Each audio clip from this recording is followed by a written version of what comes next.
মানে গুরুদেবের কাছে আমাদের এটা জিজ্ঞাসা নয় যে আমার শরীরটা আপনি ভালো রাখবেন, আমার ব্যবসা বাণিজ্য ভালো করবেন, আমার পুত্রের সুন্দর একটা চাকরির ব্যবস্থা করে দেবেন, আমার কন্যার সুপাত্রস্থ করে দেবেন। এটা গুরুদেবের কাছে জিজ্ঞাসা নয়। গুরুদেবের কাছে আমাদের জিজ্ঞাসা আমাদের ভূতাত্মা, জীবাত্মা, আত্মা, পরমাত্মা, আত্মা, রামেশ্বর, এই পাঁচটা আত্মা কবে আমরা নিখিলাত্মার চরণে সমর্পণ করে তাকে লাভ করতে পারব।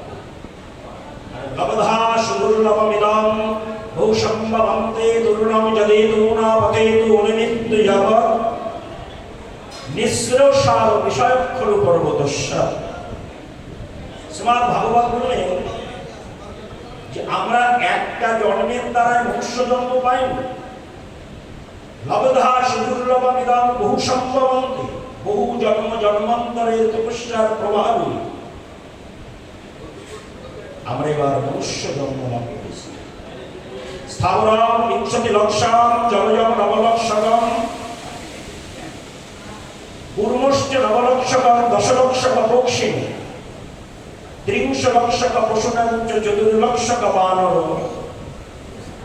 তত মনুষ্য দেহ বৃহৎ বিষ্ণু পুরাণ। আমাদের পুরাণের মধ্যে আবার বিভক্ত করে দিয়েছেন ছখানি সাত্বিক, ছখানি রাজসিক, ছখানি তামসিক, 18 খানি পুরাণ। পঞ্চম বেদ, আমরা চতুর্বেদ বলি, মহাভারত পঞ্চম বেদ বলা হয়েছে। ষড়দর্শন, দশম শাস্ত্র, অষ্টাদশ পুরাণ, কিন্তু কাউকেও মহাপুরাণ বলা হয়নি। ভাগবতকে মহাপুরাণ বলা হয়েছে, ভাগবত মহাপুরাণ। এই মহাশব্দটি ভাগবতে যোগ করেছেন কেন? এর আগে তো বেদ, বেদাঙ্গ, বেদান্ত, শ্রুতি, স্মৃতি, উপনিষদ, ষড়দর্শন এর আগে এসেছেন। সেই সব গ্রন্থকে মহাপুরাণ আখ্যায়িত না করে শ্রীমদ্ ভাগবতকে মহাপুরাণ আখ্যায়িত করলেন কেন? এটা আমাদের প্রশ্ন। একটা হচ্ছে প্রশ্ন আর একটা হচ্ছে পরিপ্রশ্ন। পরিপ্রশ্ন মানে আত্মজিজ্ঞাসা, আর প্রশ্ন মানে আমার দেহের দৈহিক সুখ স্বাচ্ছন্দ্যের নিবেদন ভগবত চরণে গুরুচরণ। তাই পরিপ্রশ্ন তো সবাই করতে পারেন। হে রাজন, এই যে প্রশ্নটা রাখা হয়েছে, অতমিচ্ছামি সংসিদ্ধিং যোগিনাং পরমং গুরুং পুরুষেস্য সৎকার্যং ম্রিয়মানস্য সর্বদা। আপনি ম্রিয়মান জীবের কর্তব্যকে কৃপা করে বলুন। সুখদেব গোস্বামী বললেন, রাজন, এটা প্রশ্ন নয়, পরিপ্রশ্নে নয়। এই প্রশ্নটা হচ্ছে আত্মজিজ্ঞাসা। আত্মার উৎকর্ষ সাধন কিসে হবে সেটাই জিজ্ঞাসা, তাকে বলা হয় পরিপ্রশ্ন। এই পরিপ্রশ্ন সবাই করতে পারবেন না, কারণ তুমি উত্তরতনয় অভিমন্যু পুত্র রাজ চক্রবর্তীপাদ পাণ্ডব কুলতিলক, পাণ্ডব কুলোদ্ভব, পাণ্ডব কুল বংশধর। তোমার পক্ষে সম্ভব এই জাতীয় প্রশ্ন করে জগৎকে কল্যাণ কামনা করা। কারণ ভারত ভূমিতে মনুষ্য জন্ম হইল যার, জন্ম সার্থক পরিমল পর উপ। এই ভূমিতে জন্ম নেওয়ার তাৎপর্য কি? রেণুর সত্য, ত্রেতা, দ্বাপর, কলি, চতুর্যুগ ধরে ভগবান যুগে যুগে অবতীর্ণ হয়েছে, আবার যুগ ছাড়াও তিনি এসেছে। কিন্তু এই সত্য যুগ সৃষ্টির আগেও তিনি অপ্রপঞ্চ, প্রপঞ্চ, সেই বিড়ম্ব, সেই ভূতল, তখন যে ভগবান লীলা করেছে সেটা অপ্রপঞ্চ, অপ্রকাশ, সেটা কখনো প্রকাশ হয়নি। কারণ সত্যযুগের আগে কে? অনাদির আদি গোবিন্দ সত্য কারণ কারণ, কিন্তু অনাদির আদি সত্যযুগ সৃষ্টির আদিতে হচ্ছে তুমি। তাই যুগ সৃষ্টি করার আগে যে ভগবান লীলা প্রকাশ করেছেন সেটা একটা অপ্রপঞ্চ, অপ্রকাশ, দেখতে পাবে না কেউ। সেখানে ভগবানের সঙ্গে পিতামাতার সম্বন্ধ নেই, বন্ধুদের সঙ্গে সম্বন্ধ নেই, আত্মীয়দের সঙ্গে সম্বন্ধ নেই। কারণ সেখানে ভগবান আত্মীয়তা, বন্ধুত্ব স্থাপন করেননি। একমেব অদ্বিতীয়ম, তিনি এক এবং অদ্বিতীয়। তাই ভগবানের অভিপ্রায়টা হলো কেন? যে আমি প্রপঞ্চে প্রপঞ্চিত দেহ ধারণ করে এক মনুষ্য লিঙ্গাম, একটা মানুষের আচরিত রূপ নিয়ে আমি আমার লীলা প্রকাশ করি। আনন্দ ব্রহ্মকে বেজানা ভগবানের আনন্দ পেতে ইচ্ছা করে, যদিও ভগবানের অভাব নাই, অনাটন নাই, রোগ নাই, শোক নাই, ব্যাধি নাই, জ্বালা নাই, যন্ত্রণা নাই। মধুরাম মধুরাম মধুরাম, মধুর মধুর আরো সুন্দর। ভগবানের এটা অভিপ্রায় হলো কেন? যে আমি গোলকাঞ্চ পরিত্যক্তাং লোকানাং ত্রাণকারণাৎ, আমি গোলক ছেড়ে গোলকে যাব। ভাগবতে কিন্তু প্রতি কথায় শ্লোক শুনতে, শ্লোক না হলে ভাগবত হবে না। কারণ শ্লোক হচ্ছে প্রমাণ। বক্তা যে বক্তব্য রাখবেন তার পূর্বে যদি শ্লোক নাম বর্ণনা করেন তাহলে এটা প্রমাণ হবে না। আর এই শ্লোক হচ্ছে দেবনাগরী ভাষা, যে বুঝবে আর যে না বুঝবে কর্ণে প্রবেশ করলে শ্রবণ মঙ্গলম, শ্রবণে মঙ্গল। ভাষাটা হচ্ছে দেবনাগরী, দেব ভাষা। এ ভাষার আগে কোনো ভাষা সৃষ্টি হয়নি। ল্যাঙ্গুয়েজ মাদার যদি আমরা যদি ভাষার জননী কাউকে বলে থাকি, ভাষার জননী হচ্ছে সংস্কৃত, দেবনাগরী। ওয়ার্ল্ড সারা পৃথিবীতে যত রকমের ভাষা হোক না কেন, এক এক দেশের এক একটা যে মাতৃভাষা বোধ আছে, যত ভাষা থাকুক না কেন, সকল ভাষাকে যিনি সৃজন করেছেন তিনি হচ্ছেন দেবনাগরী, সংস্কৃত। এটা যদি জানা না থাকে, কোনো মন্ত্রে উচ্চারণ হবে কিন্তু মন্ত্রের মানে কি সেটা আমাদের উৎপত্তি হবে না, আমি জানতে পারবো না। মন্ত্রটা উচ্চারণ করছি কিন্তু মন্ত্রের মানে আমি জানি না, তাহলে কি আমার আনন্দ হবে? আমি যদি মন্ত্রের মানেটা জেনে নিজে যদি সেই আনন্দটা উপভোগ করতে পারি, সেই আনন্দটা বিতরণ করা যাবে। সেই জন্য একটা শব্দসূচক ব্যাখ্যা। ভাগবতে কোনো রূপক গল্প বলা হবে না, ভাগবতে কোনো সঙ্গীত নেই।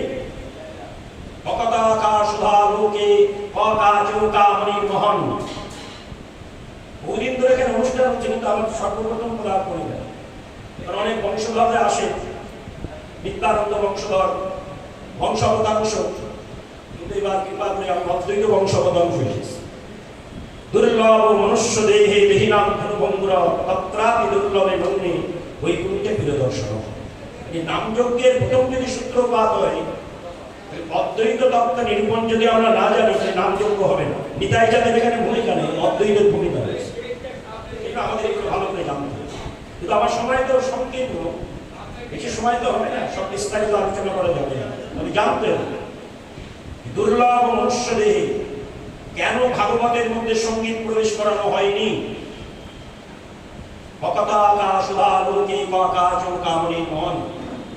আর এই মহান তত্ত্ব ভাগবত ভগবান বক্তা নয়।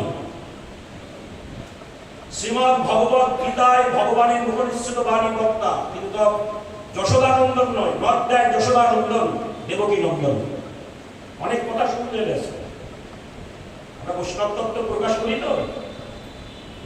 তৃণালোপী শুনিচেন ধরণীব শ্রেষ্ঠনা অমানিনা মানদেন কীর্তনিয়া সদাহরি।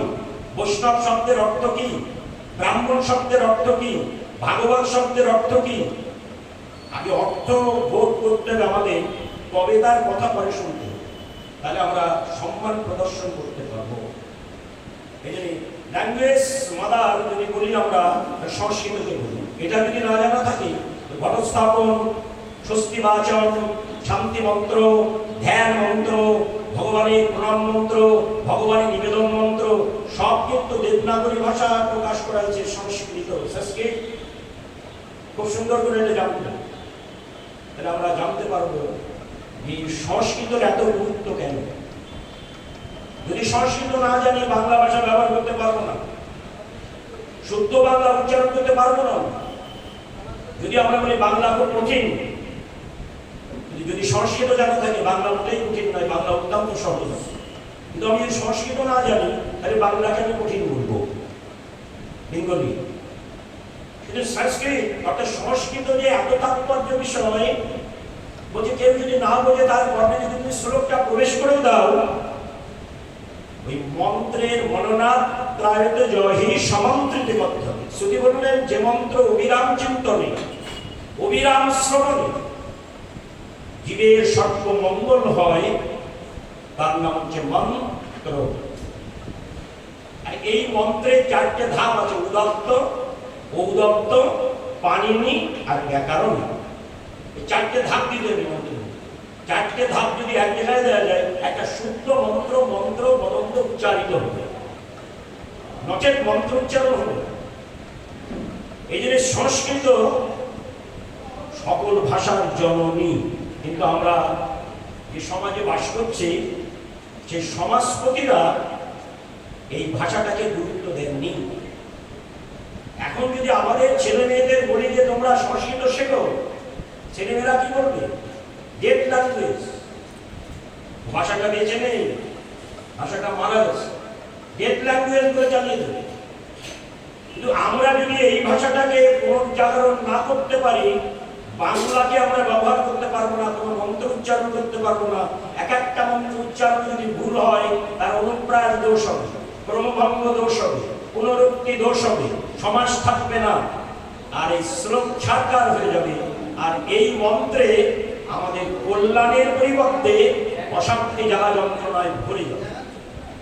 এত পুজো, এত পার্বণ, এত যাগ, এত যজ্ঞ হচ্ছে, কিন্তু আমাদের সমাজের উন্নতি কোথায়? আমার গোড়ায় বলদ রয়েছে, মন্ত্রে ত্রুটি, স্থান শুদ্ধ নাই, কাল শুদ্ধ নাই, পাত্র শুদ্ধ নাই, যজমানের শ্রদ্ধা বুদ্ধি, ব্রাহ্মণের মন্ত্র শুদ্ধ নয়। কারণ কলির ব্রাহ্মণগণ মৎস্য ভক্ষণ করে, তাদের বদন দর্শনে পাপ সঞ্চর করে। কলির ব্রাহ্মণগণ হয় অবৈষ্ণব, কলির ব্রাহ্মণ যদি হয় অবৈষ্ণব, তার সঙ্গে আলাপনে পূর্ণ যায় ক্ষয়। কলির ব্রাহ্মণ যদি হয় বৈষ্ণব, ত্রিজগতে তার তুল্য নহে কদাচন। অনুশাসন করবে লিখন করা আছে।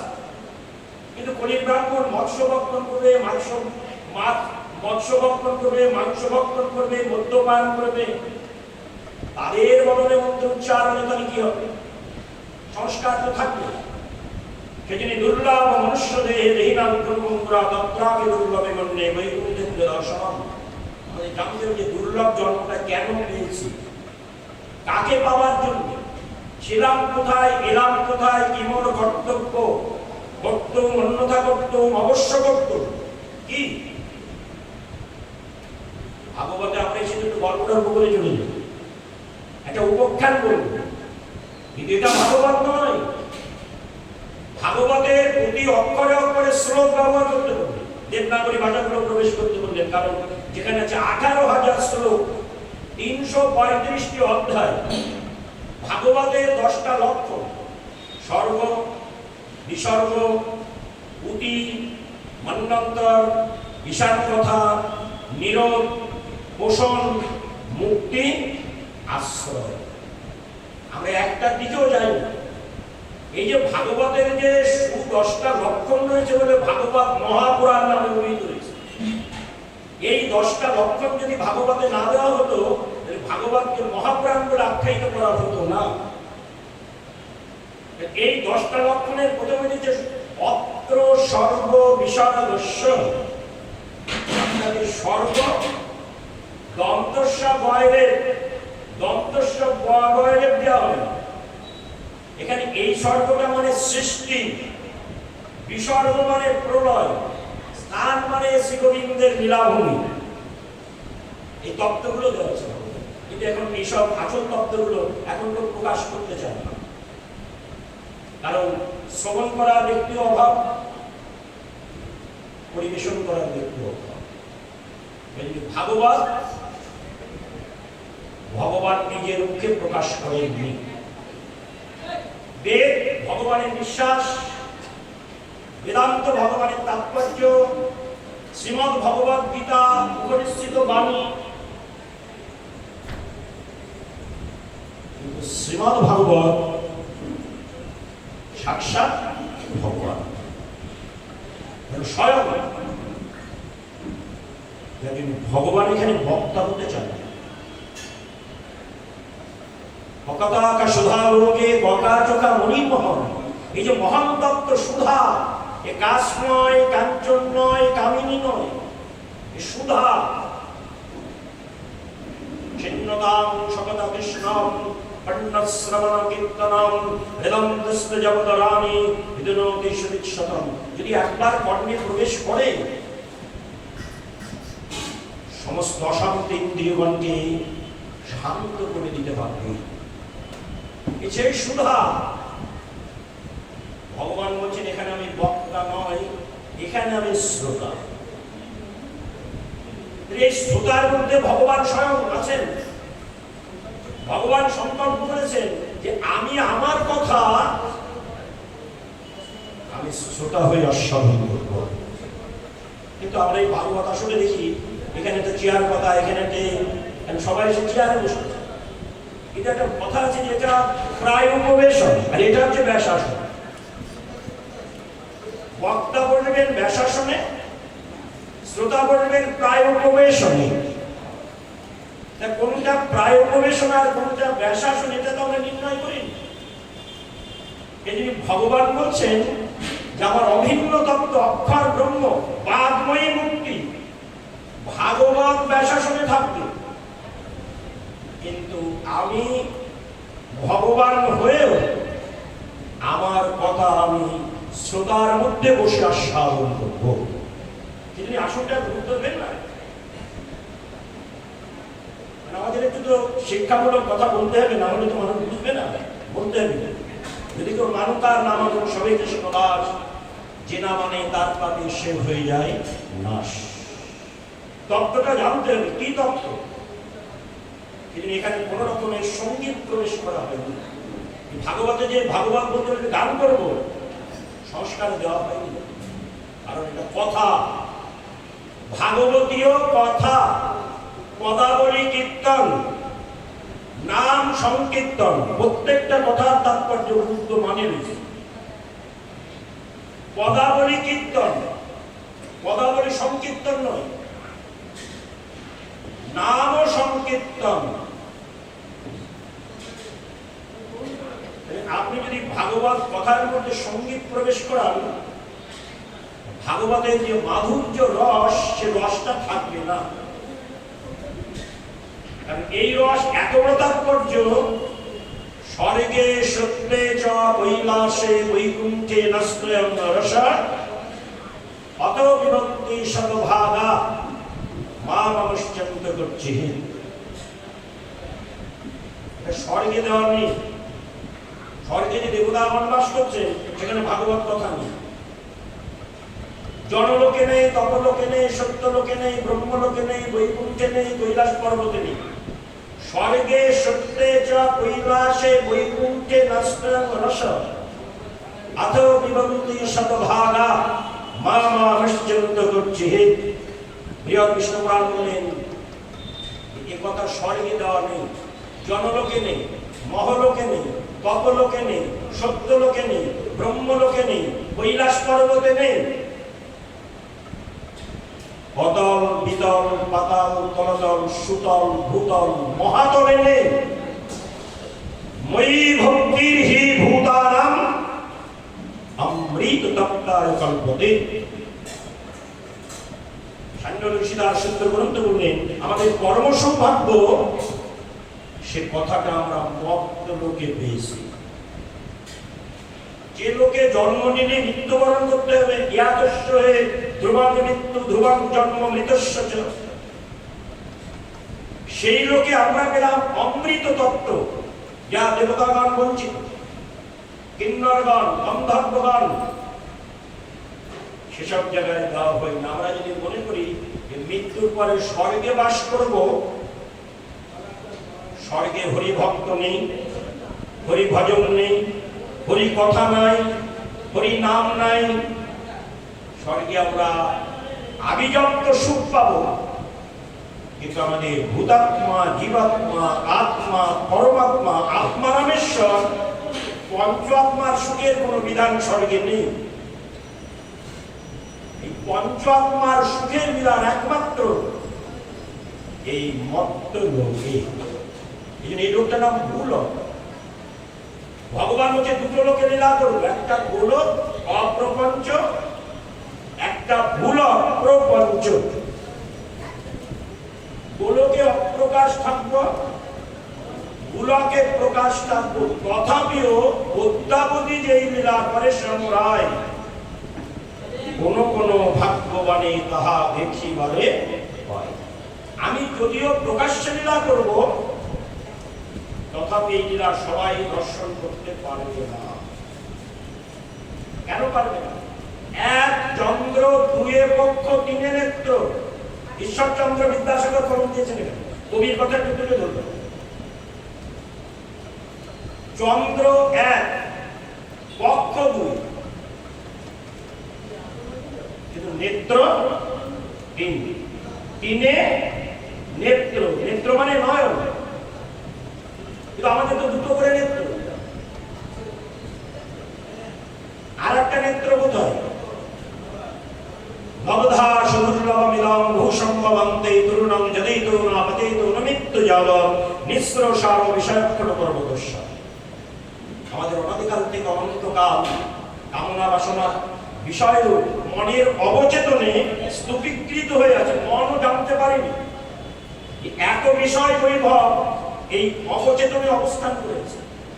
সেজন্য আমাদের সুখ নাই, শান্তি নাই, আনন্দ নাই, প্রেম নাই, প্রীতি নাই, হৃদ্রতা নাই, মানুষের সঙ্গে মানুষের সদ্ভাব নাই। এটা তো আমাদের পাওয়ার কথা। কারণ ভগবান বিভু চৈতন্য, আমরা তো অনু চৈতন্য। আমরা যদি আসল জায়গায় নির্বাচন করে থাকি যে কোথা থেকে জন্ম নিলাম, কে আমাদের পরম পিতা, আমাদের পরম পিতা তো ঈশ্বর পরম কৃষ্ণ সচ্চিদানন্দ বিগ্রহ। কিন্তু আমরা কি স্বীকার করেছি তিনি আমাদের পরম পিতা, তিনি আমাদের জন্মদাতা, তিনি আমাদের পাঠিয়েছেন? স্বীকার করিনি, আর অন্বেষণ করিনি তাকে পাওয়ার জন্য। একবার অন্বেষণ করে দেখি কিভাবে তাকে পাওয়া যায়। সিন্ধন্তি বিশ্বামৃতস্য পুত্রা, আমরা তো বিষয় থেকে জন্ম নেই, এত বিষয়ের জ্বালা আমাদের ভোগ করতে হবে। আমরা বৈভব থেকে জন্ম নেই, এত আভিজাত্য, এত এত বস্তুর প্রয়োজন আমাদের। আমরা তো সকলেই অপ্রপঞ্চ প্রপঞ্চশীল, ওই অপ্রকাশ আর প্রকাশ থেকে আমাদের জন্ম। ভগবান বৃহৎ, আমরা ক্ষুদ্র। তো যদি ভগবান যদি বৃহৎ হয়ে থাকে, আমরা যদি ক্ষুদ্র হয়ে থাকি, কিন্তু ক্ষুদ্র হলেও আমাদের জন্মদাতা কিন্তু বৃহৎ, জন্মদাতা ক্ষুদ্র নয়। সেই জন্য আমরা সামান্যতে কখনো সন্তুষ্ট নই। যেহেতু আমরা বৃহৎ থেকে জন্ম নিয়েছি, আমরা বৃহৎ পেতে চাই, সেজন্য যা যা পেয়েছি সামান্য নালবে ভূমৈব নালবে সুখাংশত অস্তি। এই জন্য অল্পতে আমাদের সুখ নেই, যেহেতু আমরা বৃহৎ তত্ত্বের থেকে জন্মগ্রহণ করেছি বলেই অল্পতে আমরা সুখ পাচ্ছি। নালবে মানে অল্প, আমরা বৃহৎ চাই। সেদিন আমাদের কোনো সময় কিছু থাকে না, কিন্তু আমরা জমিন পাই, বাড়ি তৈরি করি, বিবাহ করি, স্ত্রী পাই, পুত্র পাই, কন্যা পাই, আস্তে আস্তে নাতি নাতনি সব পাবে। আশা থাকে একটা জমিন কিনতে পারলে একটা সুন্দর বাড়ি করবে, কিন্তু যেই জমিনটা কিনে বাড়ি করেছেন আপনার আশা কি শেষ হয়ে গেল? বরঞ্চ আশা আরো চতুর্গুণ বেড়ে গেল। একটা ভালো গাড়ি চাই, ভালো একটা স্ত্রী চাই, সুসন্তান চাই। আমি যা আশা করেছি যে আশা তো আমি পাচ্ছি, কিন্তু পেলে আমার আশা মিটছে না কেন? আশাহি পরম দুঃখম নৈরাশ্য পরম সুখম। বেদান্ত দর্শন বলছেন যে আমাদের যার যত আশা, আশার মূলে তার বেশি দুঃখ। এই দুঃখটা কোথা থেকে আসছে? আশা করেছি, আশার মূলে আমরা যা পেয়েছি, আশাতে দুঃখ সৃষ্টি করে, দুঃখ কামনা সৃষ্টি করে, কামনা বাসনা সৃষ্টি করে, বাসনা অভাব সৃষ্টি করে, অভাব জীবের স্বভাবকে নষ্ট করে দেয়। এই জন্য আমরা নষ্ট প্রায়। আমরা এত কিছু পেয়েছি বলে, এত আশা বলে আমরা নষ্ট হয়ে গেছি। পুত্রামি কহপি সুখী তদামি দুঃখ কারণম ইতি দুঃখ পক্ষে নিশ্চিতান্তে বিবেচকা। হে জীবগণ, একবার বিবেচনা করে দেখো, তোমরা তো শিকার নাও, কুকুর নাও, পশু নাও, পক্ষী নাও, তোমরা তো সর্বশ্রেষ্ঠ। আমার বিভু চৈতন্য থেকে অনু চৈতন্য, তোমরা মানুষ। তোমাদের মধ্যে আমি বিবেক দিয়েছি, একবার বিবেকের দ্বারাই জেনে নাও যে তোমার এত অভাব, এত দুঃখ, এত রোগ, এত শোক কেন? এটা সব আমার নিজের দোষে আমি পেয়েছি। কর্মণ্যৈবাধিকারস্তু মা ফলেষু কদাচন। কাকে দোষ দেব? এ তো আমার কর্মফল। আমার কর্মফলের জন্য আমি এতগুলো দোষ বহন করে চলেছি। দোষ দেওয়ার জায়গা নেই। কেউ যদি বলে পিতার দুষ্কৃতির পুত্র ভোগ করবে, এটা হবে না। যার যার কর্মফল তাকেই ভোগ করতে হবে। প্রারব্ধ এই জন্মে যা কর্ম করেছেন, এই জন্মে শেষ হতে পারে, পরে জন্মে হতে পারে, 1000 জন্ম পরে হতে পারে, লক্ষ জন্ম পরে হতে পারে, কোটি জন্ম পরে হতে পারে। আমার এই কর্মফল বিনাশ। কর্মফল থেকে কারোর নিষ্কৃতি হচ্ছে না। কর্মণ্যৈবাধিকারস্তু মা ফলেষু কদাচন। এই জন্য আমরা প্রত্যেকে অভাবী, প্রত্যেকে আমরা দুঃখী, প্রত্যেকে আমরা রোগগ্রস্ত। কেন? হে গোবিন্দ, তোমার যদি দুঃখ জ্বালা যন্ত্রণা অভাব অনাটন না থাকে, তোমার থেকে আমি জন্ম নিয়ে আমার এতগুলো হলো কেন? এতগুলো দুঃখ, এতগুলো জ্বালা, এতগুলো যন্ত্রণা, এত রোগ শোকের শিকার কেন আমি হয়েছি? তোমার তো এগুলো নেই। ভগবান নির্দোষ, আমরা সবাই দোষী। ভগবানের কোনো দোষ নেই, দোষ আমার। সকলেই আমার দোষ রে বন্ধু, সকলেই আমার দোষ। না জানিয়া যদি করেছে প্রীতি, কাহারে করিব রোষ। কথা বলে সাহিত্য বললে সব দোষ আমার, আমি কাউকে দোষারোপ করবো না। কিন্তু আমরা আমাদের দোষটা আরেকজনের ঘাড়ে চাপিয়ে দিতে চাই, ইচ্ছা করে চাপিয়ে দিতে চাই। এটা তো তা নয়। সজ্জনা গুণমিচ্ছন্তি মধুপেষ্যন্তি, মধুপেষ্যন্তি মক্ষিকা কি করে? মধুপেষ্যন্তি ভ্রমরা, সজ্জনা গুণমিচ্ছন্তি দোষপেষ্যন্তি বর্বরা।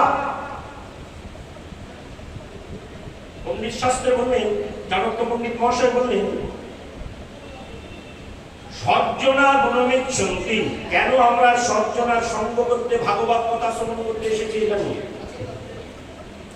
সজ্জনার সঙ্গ করতে এসেছি না? সজ্জনা গুণমিচ্ছন্তি, সজ্জনার এত গুণ, গুণটা যদি একটু লাভ করতে পারি, সেই জন্য আমরা এখানে এসেছি। দোষপেষ্যন্তি বর্বরা, যারা নিজের দোষের বিচার না করে শুধু অন্যের দোষ বিচার করে, তারা বর্বর। এটা শ্লোকে বলছেন, সংস্কৃত শ্লোকে বলছেন, আমি বলছি না। কিন্তু আমরা প্রায়শ ব্যক্তি নিজের দোষটার বিচার না করে শুধু অন্যের দোষের বিচার করি। কিন্তু আমরা কেউ ভালো নয়, বারবার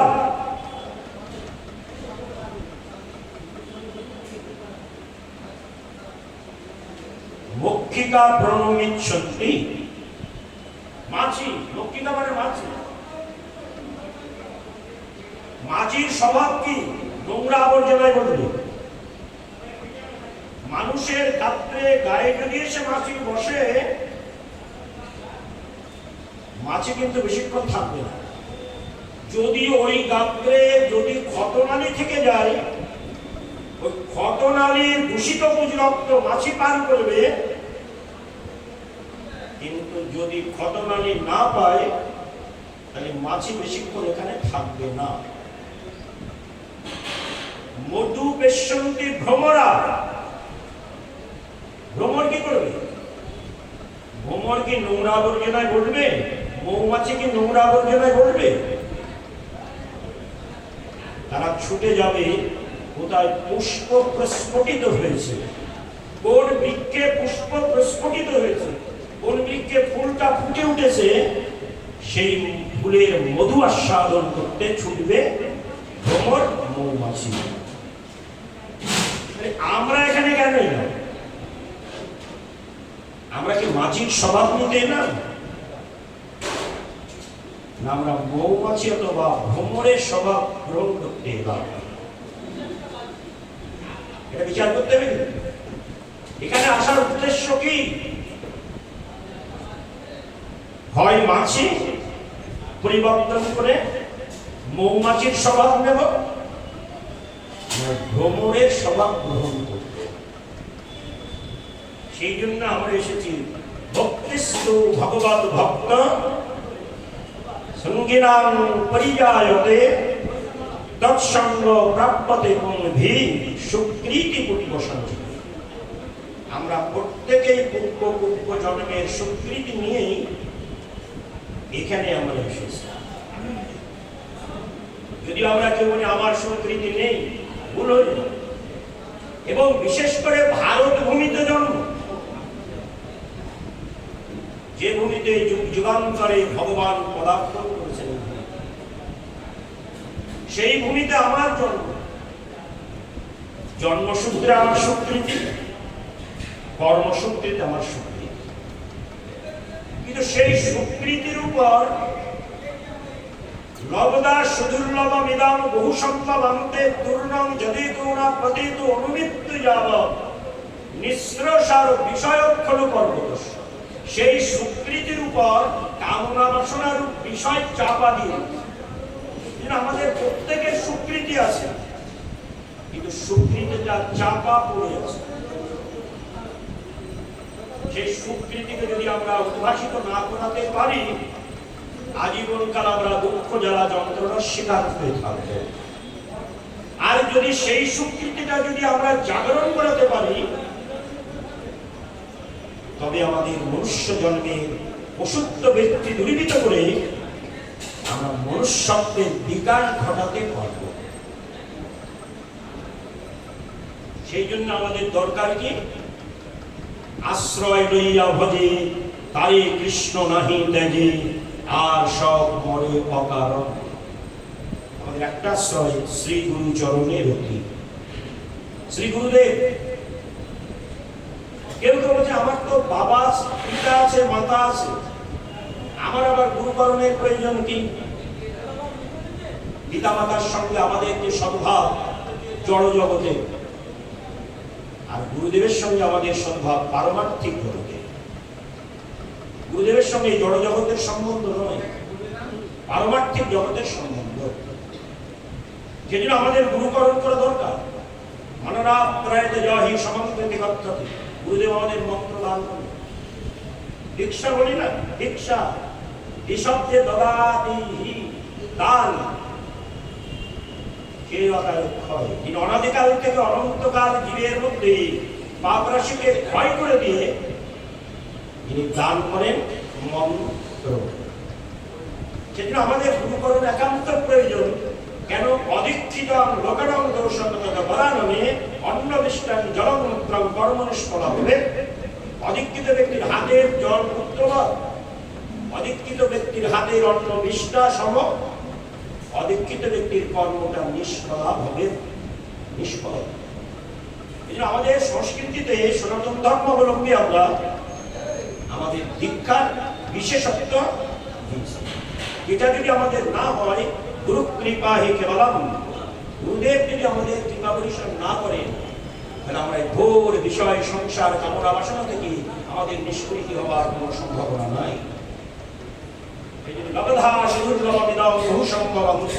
বহু জন্ম জন্মান্তরের পরম সৌভাগ্যের ফলে যে আমরা দেবদুর্লভ মনুষ্য জন্ম পেয়েছি, এই জন্মটা শ্রীদান পুত্রের ন্যায় ব্যবহার করে আমাদের চলে যাওয়ার কথা নয়।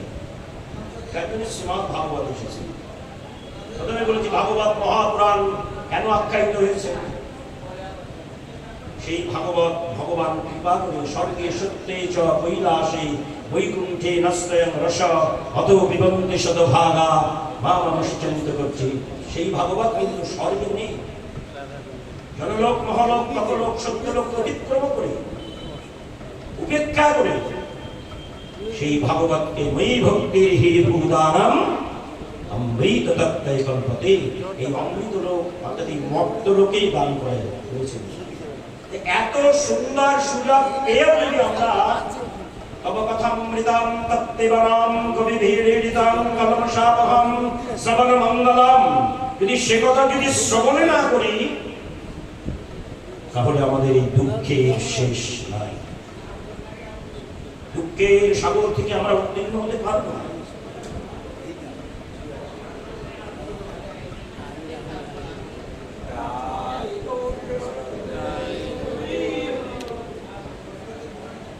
আমাদের এর থেকে নিষ্কৃতি পাওয়ার উপায় নেই। সেই জন্য আমরা পকতাকা সুধালোকি পকা চৌকা মনি মহন, এই মহান তত্ত্ব শ্রবণ করতে এসেছি। কেন শ্রবণ করবো? বলছেন গারস্থ, ব্রহ্মচার্য, বানপ্রস্থ, সন্ন্যাস, আশ্রম চতুষ্ট। এই আমাদের চারটি আশ্রম। তার মধ্যে মনুসংহিতায় বলেন গৃহী সর্বাশ্রমা, যারা গৃহে বাস করছেন তাদের সর্বশ্রেষ্ঠ আশ্রম বলে আখ্যায়িত হয়েছে। গৃহী সর্বাশ্রমা কেন বললেন? যে একজন গৃহস্থর দ্বারে সাধুগুরু বৈষ্ণবের পদার্পণে সেই গৃহস্থ ব্যক্তিরা পরম সৌভাগ্য লাভ করবে। একজন গৃহস্থ তার দানে ভগবত সেবা হবে, সেই ভগবত সেবার পরে সাধুগুরু বৈষ্ণবের সেবা হবে। দান করবে কে? সন্ন্যাসী নয়, বানপ্রস্থী নয়, ব্রহ্মচার্য নয়, দান করবে গৃহী। এই জন্য মনুসংহিতা বলেন গৃহী সর্বাশ্রমা, এবং এই গৃহে একজন সাধুর জন্ম হবে, এই গৃহে একজন বানপ্রস্থীর জন্ম হবে, এই গৃহে একজন ব্রহ্মচারী জন্ম নেবে। জন্ম নেওয়ার পরে তার কর্মে উন্নতি লাভ করবে। জন্ম হোক যথা তথা, যদি কর্ম হয় ভালো, কোনো কর্মে বাধা নয়, যদি গোবিন্দ পথে চলো। এবং কিয়ে মানুষ পশু পাখিয়ে জন্মিয়ে অথবা কীট পতঙ্গ করমে বিপাকে গতাগতি পুনঃ পুনঃ মতিরহু দুয়াপর সঙ্গ। বিদ্যাপতি ঠাকুর বলছেন জন্ম যেটাই হোক তাতে দুঃখ নাই, কর্ম যেন হয় ভালো। এই জগতে জন্মের প্রশংসা নয়, কর্মের প্রশংসা। যারা কর্ম করে উন্নতি লাভ করতে পারবেন তাদের প্রশংসা জগৎ। জন্মের কোন প্রশংসা করেন নাই। গৃহ সর্বস্ব। এই গারস্থের ভবনে এই গৃহে থেকে যে অনুষ্ঠানটা হচ্ছে, সাধুগুরু বৈষ্ণবের পদার্পণ, তাদের যে জনমধ্বনি পতিত হচ্ছে, এইটা হচ্ছে আমাদের সবচেয়ে বড় প্রাপ্তি, যা জন্ম জন্মান্তর ধ্যান ধারণা তপস্যা আদি করে পাওয়া যায় না, এখানে সেটা পাওয়া যায়। গৃহ সর্বস্ব। তবে আমাদের নিয়ম কি গৃহের? আমরা যদি 16 আনা উপার্জন করি, তা 4 আনা দেব সেবায় দান করতে হবে, 8 আনা গৃহস্থের এই সংসার পরিচালনা করতে, 4 আনা গচ্ছিত রাখতে। কিন্তু আমরা যদি 16 আনা উপার্জন করে 16 আনায় যদি নিজেদের ব্যবহার করি, তাহলে তো আমাদের দুঃখ বাড়বে, জ্বালা বাড়বে, যন্ত্রণা বাড়বে। কারণ আমরা একটা অংশ তো দেবতার সেবায় লাগাবো, ভগবানের সেবায় লাগাতে হবে। যারা একটা অংশ ভগবত সেবায় লাগিয়েছেন, অর্থ পরমার্থ, আর যারা এখানে সেবা দিতে পারেননি, অর্থ অনার্থের মূল, অর্থ অনার্থের মূল হয়ে দাঁড়িয়েছে।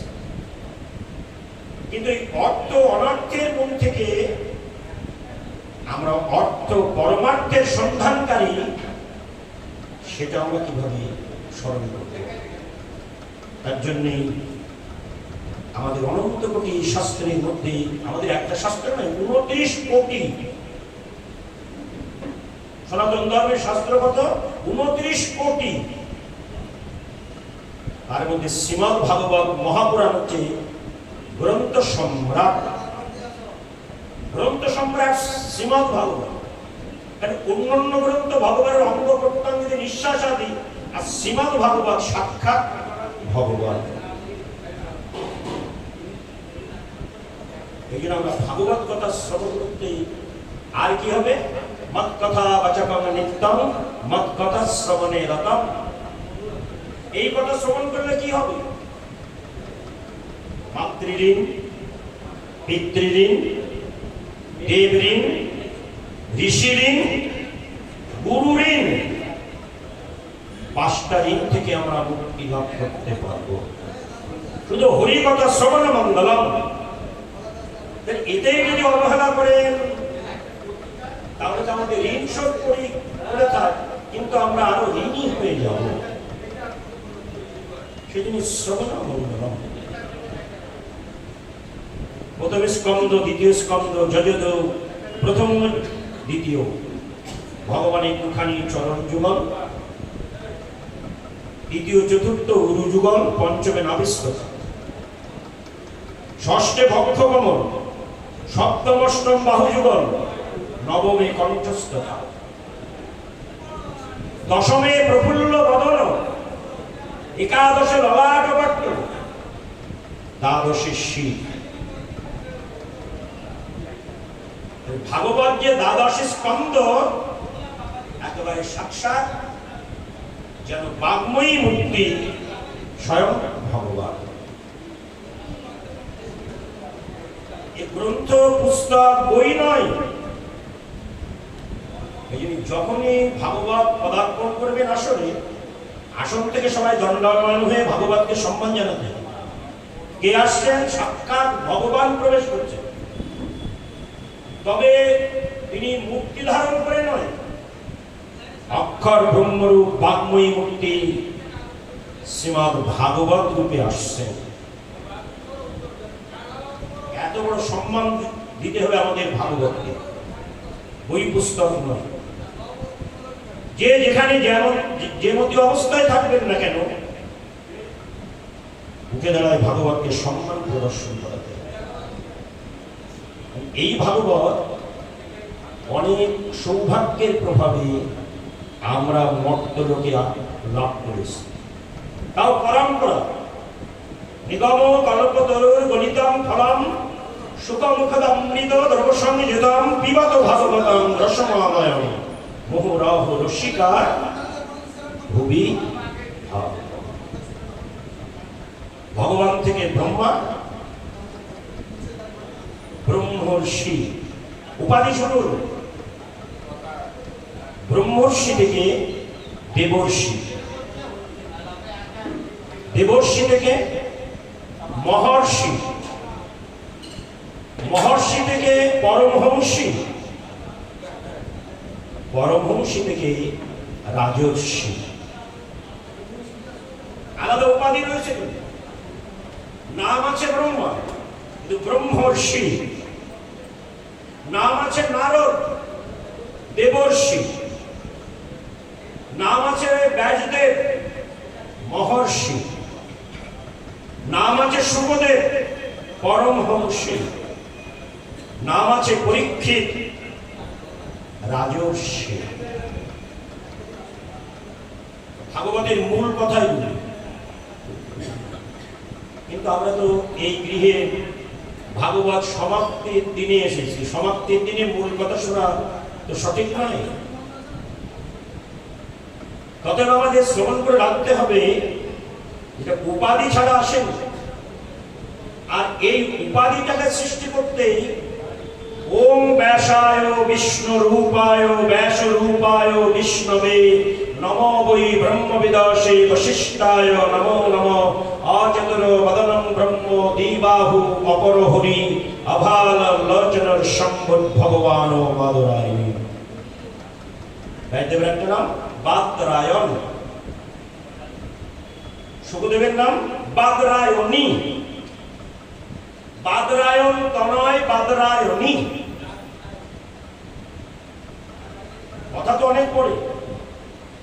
আগে ভিত্তিটা কি, কোথায় ভিত্তিটা স্থাপন হচ্ছে সেটাই তো আমাদের আগে জানার দরকার। ভাগবতের ভিত্তি কোথায়, এবং এই সংস্কারটা আমাদের এই মর্তলোকে ভাগবত কথা পরিবেশন করবার যে পরম সৌভাগ্য শুকদেব গোস্বামী লাভ করেছেন, তার আদিতে আছে বশিষ্ঠ দেব। অনেকে প্রশ্ন জানতে পারে ব্যাসদেবকে প্রণাম করতে গিয়ে বশিষ্ঠকে প্রণাম করতে হচ্ছে কেন? বশিষ্ঠায় নমো নমঃ, কারণ বশিষ্ঠের পুত্র শক্রী, শক্রীর স্ত্রী অদৃশ্যন্তী, অদৃশ্যন্তীর গর্ভে পরাশর ঋষির জন্ম। পরাশর ঋষি কৃপা করে মৎস্যগন্ধাকে পদ্মগন্ধা করে তার গর্ভে ব্যাসের আগমন ঘটান। ইতিহাস রয়েছে না, ইতিহাস যদি আমরা অবলম্বন না করি এটা অনুধাবন করতে পারবো না। কারণ বসু রাজা রাজত্বকালে তখন তিনি যখন মৃগ শিকার করতে গেলেন, মৃগ শিকার করতে গেলে শক্তিমতী নদী কাঁদছে, মা জননী, নদী তো জননী, আর নদ হচ্ছে পিতা। নদ পুলিঙ্গ, নদী স্ত্রীলিঙ্গ। সেখানে শক্তিমতী নদী ক্রন্দন করছে। তখন বসু রাজা বলছে, মা তোমার পূর্ণ শরীর জলপান করে মানুষ জীবন ধারণ করে, আর তুমি কেন ক্রন্দন করছো আমার রাজ্যে বাস করে? আমি তো রাজা, আরাধয়তি, রা শব্দে আরাধয়তি, রা শব্দে রাধনা। আমার আরাধনা শক্তিতে আমার আদি নাম হয়েছে রা, আর প্রজা পালন করি বলে আমার নাম যা, রাজা। তাহলে আমি আরাধনা না করলে তো প্রজা পালন করতে পারবো না। তা আমি তো রাজা, আমার রাজ্যে নদী কাঁদছে কেন? তখন নদী বলছেন, পর্বত আমাকে বলাৎকার করেছে তাই আমি অসম্মানিত। পর্বত আমাকে বলাৎকার করেছে। তখন বসু রাজা পর্বতকে বিতাড়িত করেছে, এ রাজ্যে থাকতে দিলেন। মায়ের কাছে বলে লগনে কৃতবাসে প্রার্থনা করলেন, হে জননী মা,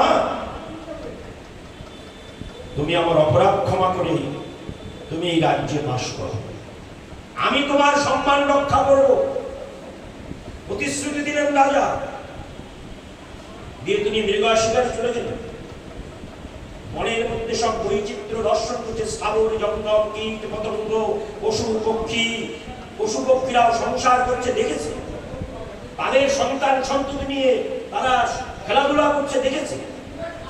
দেখে বংশ রাজার অন্তরে বাসনা হয়েছে, আমি তো বিবাহ করে স্ত্রীকে রেখে এলাম, আমি তো সন্তানের এখনো জনক হইনি। ভাবতে ভাবতে বসু রাজার মস্তক থেকে তার শুক্র বীর্য স্খলিত হয়ে যায়, ভূমিতে পতিত হয়। বসু রাজা একটা বৃক্ষের পত্র চয়ন করেন, পত্র ফুটে তার শুক্র বীর্য পত্র ফুটে দোনা করে দিয়ে তিনি সেন পক্ষীকে ডেকে বলতেন, সেন পক্ষী, তুমি আমার এই শুক্র বীর্য আমার স্ত্রীকে দান করে এসো, আমার স্ত্রী পেলে আমার স্ত্রীর গর্ভে সন্তান হবে, আমি সন্তানের জনক হব। যখন এই সেন পক্ষী যখন নিয়ে যাচ্ছে, আর একটা সেন পক্ষী চিন্তা করছেন ওই সেন পক্ষীর মুখে মানে আমির জাতীয় দ্রব্য আছে, তাই দুই সেন পক্ষীর যখন বাক বিতরণটা হয় উপরে শূন্যে, তখন এই সেন পক্ষীর বদন থেকে বসু রাজার শুক্র বীর্য তখন শক্তিমতী নদীতে পতিত হয়। এই শক্তিমতী নদীর একটা মৎস্যী বসু রাজার শুক্র বীর্য পান করে তার গর্ভে নিতুন সন্তান জন্ম নেয়, যমজ দুটি সন্তান জন্ম। যখন ধীবর রাজরা, রাজবংশী বলি না, এরা ধীবর।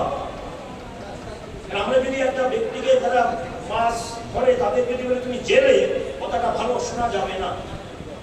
তাদের যদি রাজবংশী বলি, ধীবর বলি, তাহলে ভাষাটা উচ্চারণগত ভালো হয়।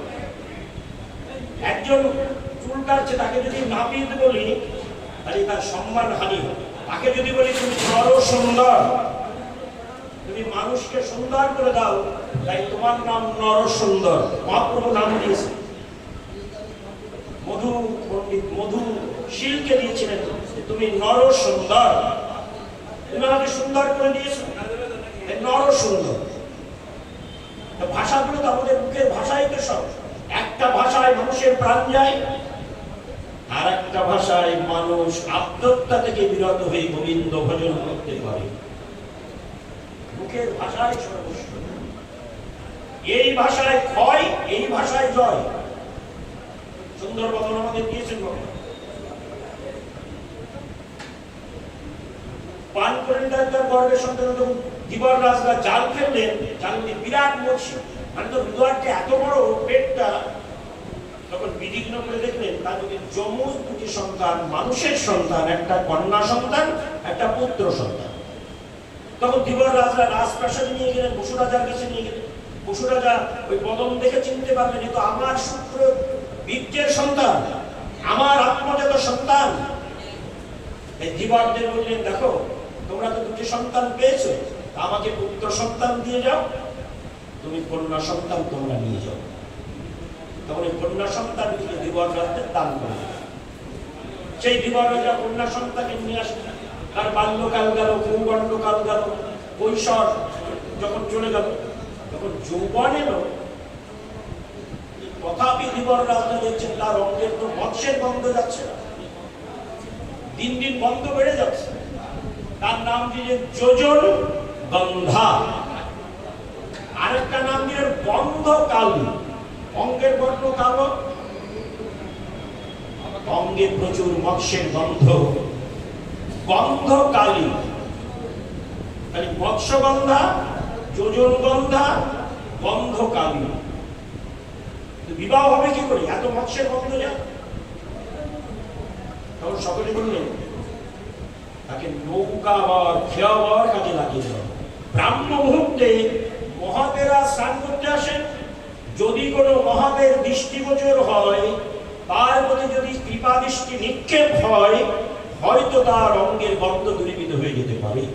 সাধুদের অনেক গুরুত্ব, সজ্জনা ভুবনিচ্ছন্তি, সাধুদের চরণধুলি, সাধুদের চরণামৃত, সাধুদের অধরামৃত, এ তো জন্ম জন্মান্তের সৌভাগ্যের ফলে আমাদের পাওয়া হয়, এক জন্মের নয়। নৌকোবার কাজে যখন লাগিয়ে দিলেন, তখন এই ভোরবেলায় নৌকো বাচ্চারা এ সময় পরাশর বেশি চিন্তা করছেন আমি কাউকে কিছু দান করব। তখন এই পরাশর ঋষি তাকে দর্শন করে, পরাশর ঋষি তার দৃষ্টিশক্তির দ্বারাই তার অঙ্গের বন্ধটা দূরীভূত করে দিলেন। দেখুন সাধুদের দৃষ্টিশক্তির কত কৃপা, দৃষ্টিশক্তিতে বন্ধ দূরীভূত করে দিলে তার নাম দিলেন পদ্ম গন্ধা। মৎস্যের গন্ধ আর নেই, পদ্মের গন্ধ প্রকাশ হচ্ছে তার অঙ্গ দিয়ে। তখন ঋষি বললেন, তোমাকে আমি আরো কৃপা করবো, তোমার গর্ভে একটা সুসন্তান দান করবো। দেবলোক পিতৃলোক পায় তারা, মহাসুর সাধু সাধু বলে অনুজ্ঞান, যুগল ভজায় যারা, প্রেমানন্দে ভাসে তারা, তাদের অনুচরিতে ভুবন। কে না চায় একজন সৎ সন্তান? কোন মা চায় আমার একটা সন্তান অসৎ হোক? চাই না, সৎ। কিন্তু যে মা সৎ সন্তান চাইবে, সে মাকে তো সাধন ভজনা করতে হবে। এমনি এমনি তো সৎ সন্তান পাওয়া যাবে না। মহৎ কৃপা ছাড়া তো সন্তান সুসন্তান আসবে না। মহৎ কৃপার দ্বারায় সুসন্তানের জন্ম হবে বটে, সেই মাকে বলা হবে রত্ন গর্ভা। যখন সূর্য পূরণ হয়, আকাশের 7টি নক্ষত্র ধর্ম হয়ে থেমে যায়, তার শ্বেত বিন্দু পৃথিবীতে পড়ে, বাঁশের উপর পড়লে বংশলোচন হয়, হাতি পেলে হাতিতে হয় গজমতি, হরিণ পেলে হরিণের নাভিতে হয় নাভিকস্তরী, সমুদ্রের জলে পতিত হলে ঝিনুক পান করলে ঝিনুকের গর্ভে হয় মুক্তা। তাদের বলা হয় রত্ন গর্ভা। আর এ জগতে যে মা একজন সৎ সন্তান, সাধু সন্তান, ভক্ত সন্তানকে গর্ভে ধরতে পেরেছে, সেই মাকে বলা হবে রত্ন গর্ভা। অনেক মারা দুঃখ করছেন, এমন সন্তান থাকার থেকে না থাকাই ভালো ছিল। এটা কি সন্তানের দোষ? মায়ের দোষ? মা তো গর্ভে আশ্রয় করবার আগে ভাবেননি আমার গর্ভে একটা সুসন্তান আসুক, সেই সন্তান ভগবত সেবা করবে, মহৎ সেবা করবে, দেশ দশের সেবা করবে। এ কথা তো কখনো ভাবেননি। ভেবেছেন আমার সন্তান আসুক, লেখাপড়া করে চাকরি বাকরি করবে, জগতে প্রতিষ্ঠিত হবে, এটাই চেয়েছেন। তখন ভগবানের স্মরণ করেন। তখন যদি ভগবানের স্মরণ করে থাকতেন, হে গোবিন্দ তুমি কৃপা করে আমাকে একটা সন্তান দাও, সেই সন্তান যেন তোমার সেবা করতে পারে। ভেবেছি সন্তানের দোষ দেবো কেন? সকলেই আমারই দোষ রে বন্ধু, সকলেই আমার দোষ। দোষটা তো আমার, সন্তানের তো দোষ নয়। কিন্তু আমরা দোষ দিয়ে দিচ্ছি সন্তানকে। তোমার গর্ভে আমি সুসন্তান দান করবো, সে কি আমার তো বিবাহ হয়নি। আপনি যদি আমার গর্ভে সন্তান দান করে, আমার জনি দোষে দূষিত হয়ে যাব। আমি কুমারী, আমি কন্যা, যুবতী। তোমার জনি দোষ হবে না। আমি যে সন্তান তোমাকে দান করব, সেই সন্তান কর্ণ থেকে প্রকাশ হবে। প্রসব হবে কোথা থেকে? কর্ণ থেকে, বদন থেকে। তোমার সন্তান জনি দোষে দূষিত হবে না। ভগবান অযাচিত কৃপা করলেন। এখানে পরাশর ঋষি তাকে কৃপা করলেন। তার কৃপার দ্বারাই সে কৃপা নিয়ে যখন চলে গেলেন, গিয়ে গিয়ে সব ঘটনা বললেন। 1 মাস, 2 মাস, 3 মাস, 4 মাস, 5 মাসে তার গর্ভসঞ্চার হয়ে গেল। তখন তারা চিন্তা করল, আমাদের কন্যার বিবাহ হয়নি, কিন্তু গর্ভে সন্তান, সমাজ মানবে না। তখন সেই কন্যাকে দ্বীপান্তর করে দিয়ে আসে। সমাজের এত ভয়, দ্বীপে দিয়ে আসে। যখন দ্বীপে দিয়ে আসে, অঘ্রাণ মাস, পৌষ, মাঘ, ফাল্গুন, চৈত্র, বৈশাখ, জ্যৈষ্ঠ চলে যায়। আষাঢ় মাস কৃষ্ণপক্ষ চলে যায়। আষাঢ় মাসের শুক্লপক্ষ হয়। প্রতিপদ, দ্বিতীয়া, তৃতীয়া, চতুর্থী, পঞ্চমী, ষষ্ঠী, সপ্তমী, অষ্টমী, নবমী, দশমী, একাদশী, দ্বাদশী, ত্রয়োদশী, চতুর্দশী। যেদিন পূর্ণিমা হয়, পূর্ণিমার শুভ লগ্নে দ্বীপের মধ্যে সেই পদ্মগন্ধা তিনি সন্তানকে জন্ম দিলেন। দ্বীপে জন্ম হলো দৈপায়ন। প্রথম নাম দিলেন দৈপায়ন। দ্বীপে জন্ম,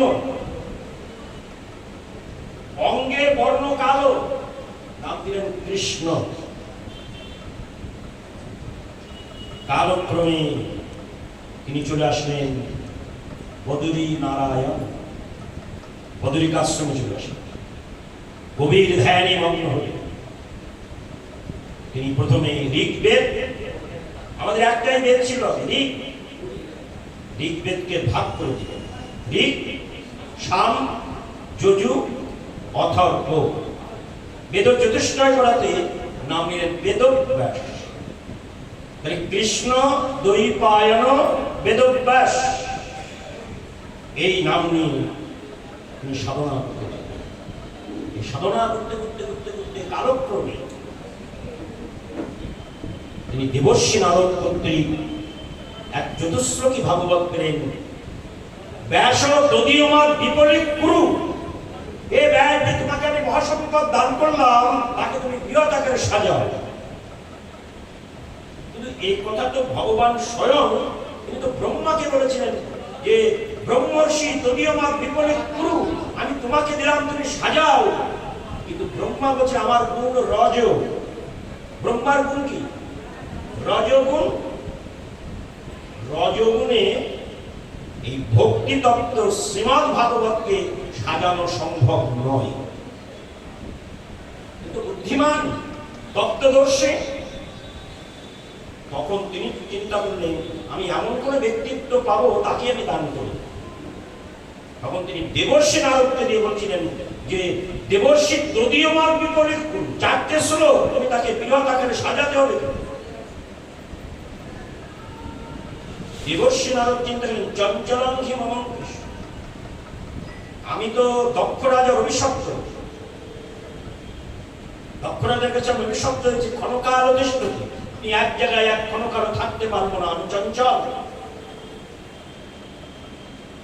চঞ্চল মনে কমুনা হয় গোবিন্দ ভজন, আমি তাকে সাজাবো কি করে?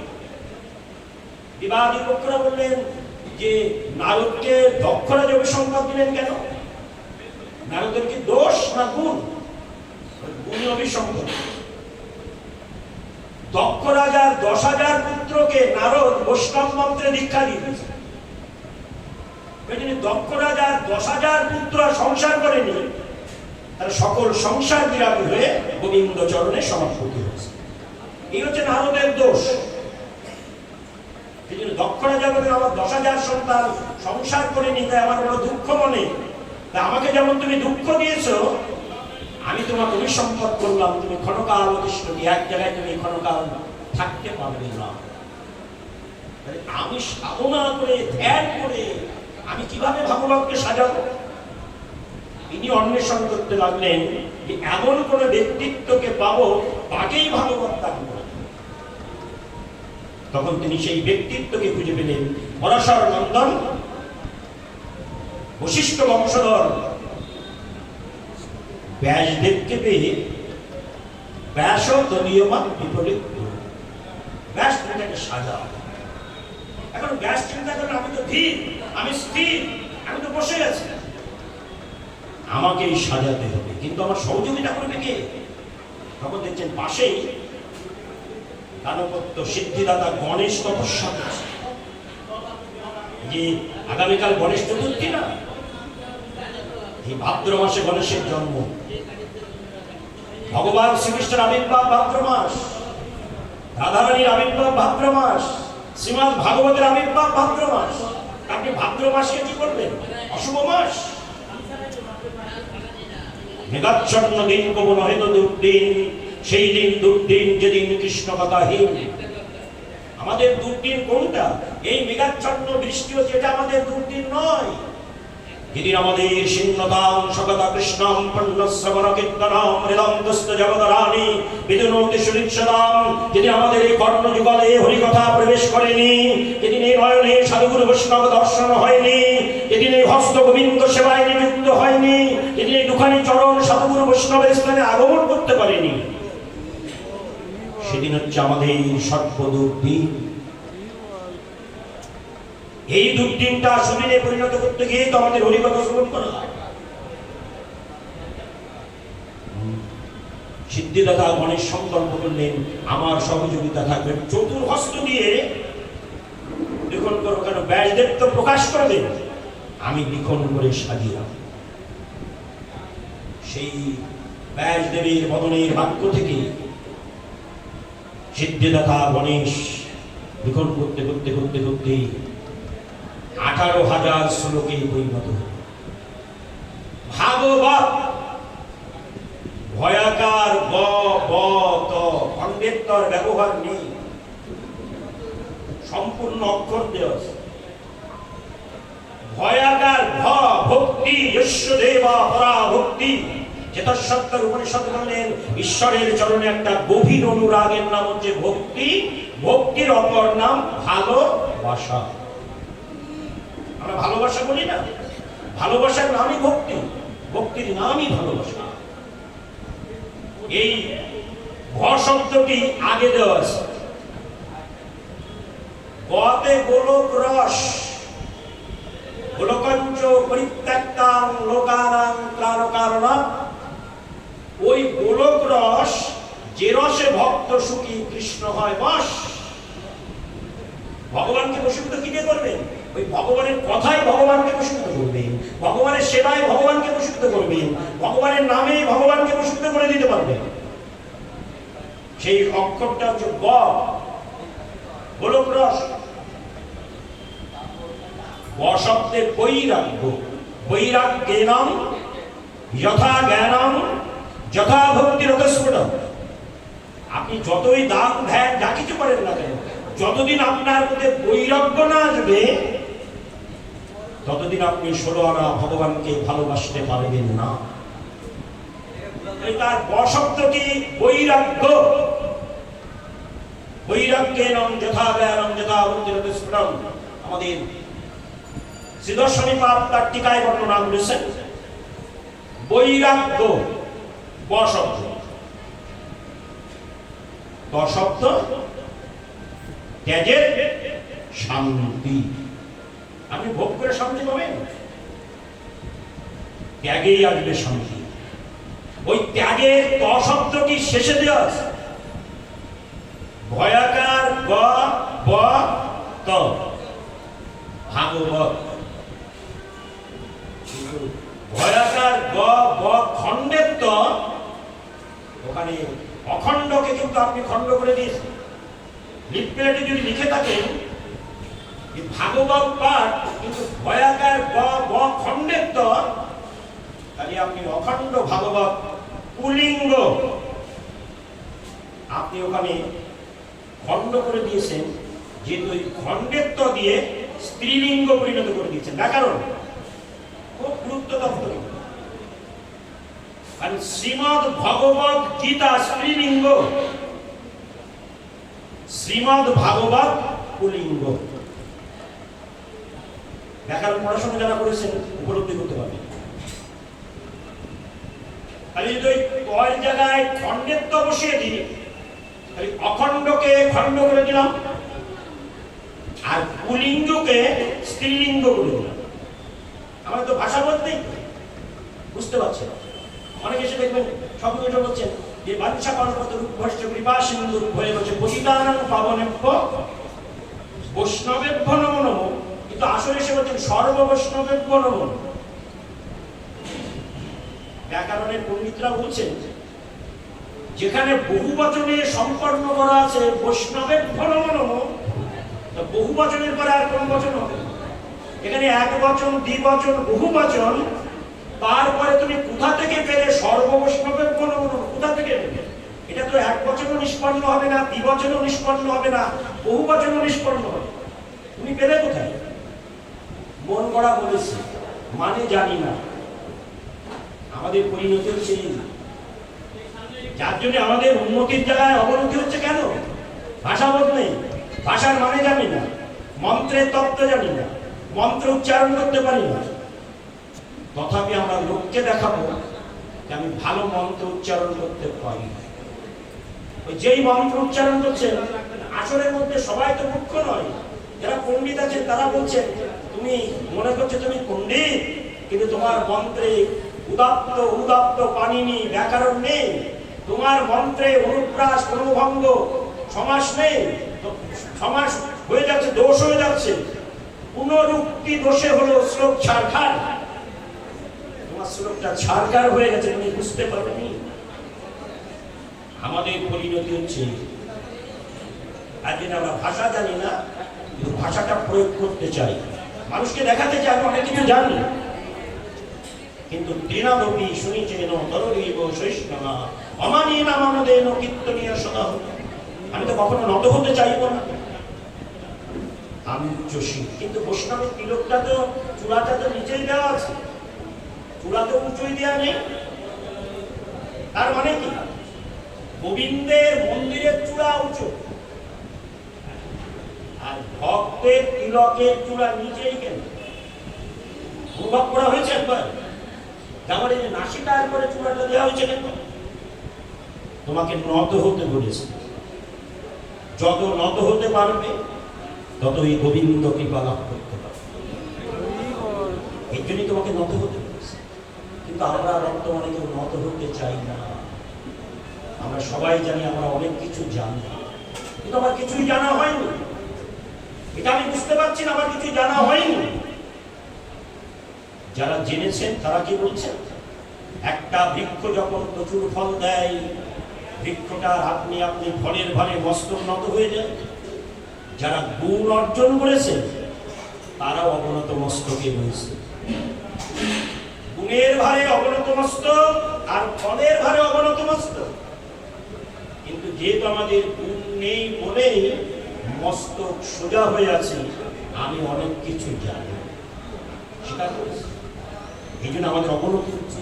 আমরা জানতে পারছি না, কিছু জানবার ইচ্ছা প্রকাশ করতে পারছি না, আমাদের জানবার জিজ্ঞাস্য বোধ নেই যে কার কাছে কি জিজ্ঞাসা করবো যে আমার আত্মান্তিক ক্ষেম, আত্মার উন্নতি কিসে লাভ হবে। এই যে আমরা আশ্বাদন করছি পেট ভরবে না কারণ আত্মা ভরবে, এটা আত্মার খোরাক। হরিকথা, হরিনাম, হরিলীলা, হরিগুণ, হরিভক্তের সঙ্গ আত্মার খোরাক হচ্ছে। পেট ভরার জন্য অনেক কিছু, দনকে ভুক খনি খায় তিন পাও কিসের, মনকে ভুক বহুতাই নিগলিত মেয়ের শুনে। কবি বলছেন তোমার পেটের ক্ষুধা কতটুকু? কারো 1 পোয়া, কারো 2 পোয়া, কারো 3 পোয়া, কারো 1 সের, তার বেশি পেটে ধরাতে পারবে না। কিন্তু তোমার আত্মার ক্ষুধা কত? মেরু সমেরু পর্বত প্রমাণ তোমার আত্মার ক্ষুধা। এই জন্য তুমি আত্মাকে প্রতিদিন আহার দিচ্ছ না। আত্মা তোমার ক্ষুধার্ত হয়ে থাকছে বলে মন চঞ্চল, মনের আনন্দ নেই, মনের আনন্দ নেই বিধায় ইন্দ্রিয়গণ চঞ্চল হয়ে গেছে। চঞ্চল মনে গমুনা হয় গোবিন্দ ভজন। এই জন্য আমাদের ভজন সাধনে স্থির হতে পারছি না। গুরুদেব আপনি কৃপা করেন যে আমাদের আত্মার ঐকান্তিক মঙ্গল লাভ কিসে হবে। যে প্রশ্নটা করেছেন অত্যন্ত গুরুতর প্রশ্ন, হরি প্রশ্নে নয়, এই প্রশ্নগুলো খারাপ হয়েছে। তার জন্যই বিষয় বিপত্তি জ্ঞান সংসার স্বপ্ন মানো আমার এই নরতনু ভজনের মূল। অনুরাগে ভজ সদা প্রেম ভাবে লীলা কথা আর সব হৃদয়ের সুর। যন্ত্রণা কেন হচ্ছে? আমার হৃদয়ের সুর বিদ্ধ হচ্ছে বলে যন্ত্রণা হচ্ছে। আমরা যা যা করছি তাতে আমাদের সুখ শান্তি হচ্ছে না, আমাদের দুঃখ যারা বেড়েই যাচ্ছে। কিন্তু আমরা চেষ্টা করছি কিছু সুখ পাবো, আনন্দ পাবো, শান্তি পাবো। যে ত্যাগের শান্তি, যদি আপনি ত্যাগ স্বীকার করতে পারেন তবে আমার শান্তি। তবে শান্তি চাইতে হবে না, শান্তি আপনি আপনি এসে আপনার কাছে দাঁড়িয়ে যাবে। সুখ দুঃখ দুটি ভাই সুখেরও লাগিয়া যে করে প্রীতি, দুঃখ যাক তার ঠাঁই। অর্থাৎ যে দুঃখের শিকার হয়েছ সেই দুঃখকে যদি মেনে নিতে পারো তবে সুখ আসবে। যদি মেনে না কেউ নিতে পারে সুখ কখনো তার পক্ষে সম্ভব নয়। সেই সুখটা পাবো কি করে? অত অত্যন্তিকং ক্ষেমং বেচ্ছাম ভগবত নগা সংসারস্মিনং খনরিতোপি সৎসঙ্গ সেবাদের নৃণ। তিনি মহারাজ প্রশ্ন করেছেন নবযোগীন্দ্রের কাছে, হে যোগীগণ, কবি কবি অন্তরিক্ষ বিপ্রায়ণ দ্রুমিল চমস আবিয়ন্দ্র প্রবুদ্ধ ঋষি বড়ভাজন, তারা 9 ভাই সব ছেড়ে চলে এসেছে জগৎ কল্যাণ করতে।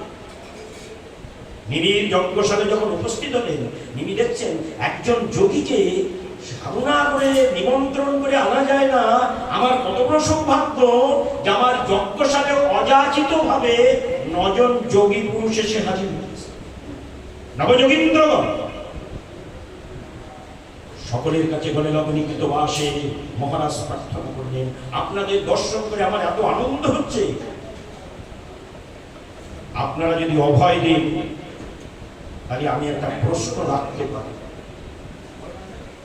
কবি হবি অন্তরিক্ষ বিপ্লব ধনীর চমক সাবিয়ত্র প্রবুদ্ধ ঋষি বড়ভাগ বললেন, মহারাজ আপনি নিশ্চিন্তে নির্দ্বিধায় নির্ভয়ে আপনি প্রশ্ন রাখুন। এই কথাটা শ্রবণ করার সঙ্গে সঙ্গে তিনি কি বললেন, অত আত্মান্তিকং খেমং বিচ্ছাম ভগবত নখা সংসারস্মিনং খরদ্দপি সৎসঙ্গ সেবাদেন। আপনারা কৃপা করে বলুন, এর সংসারের মধ্যে স্ত্রী পুত্র পরিজন সন্তান সন্ততি আহার নিদ্রা বৈঠুবে যাদের দিবাবসান হচ্ছে, তাদের কিভাবে ভগবৎ চরণ প্রাপ্তি হবে?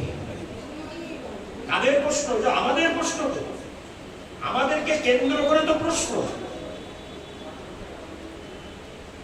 তখন নবযোগীন্দ্রগণ চিন্তা করছেন যে মহারাজের নিজের প্রশ্ন নয়, তো এটা জগৎবাসীর কল্যাণের জন্য।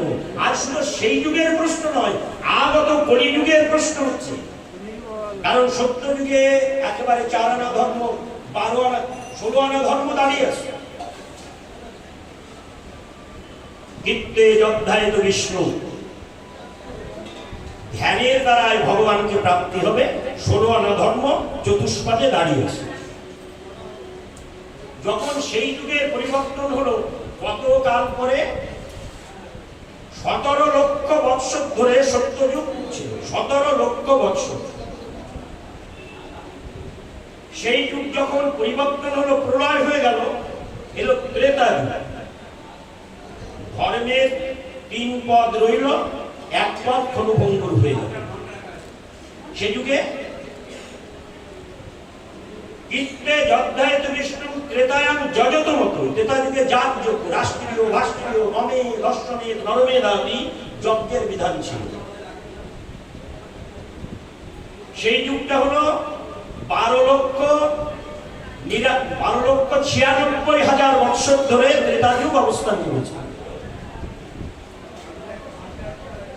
সে যুগে ছিল রাষ্ট্রীয় ভাষ্ট্রীয় গমে দর্শমেদ নরমেদাদি যজ্ঞ।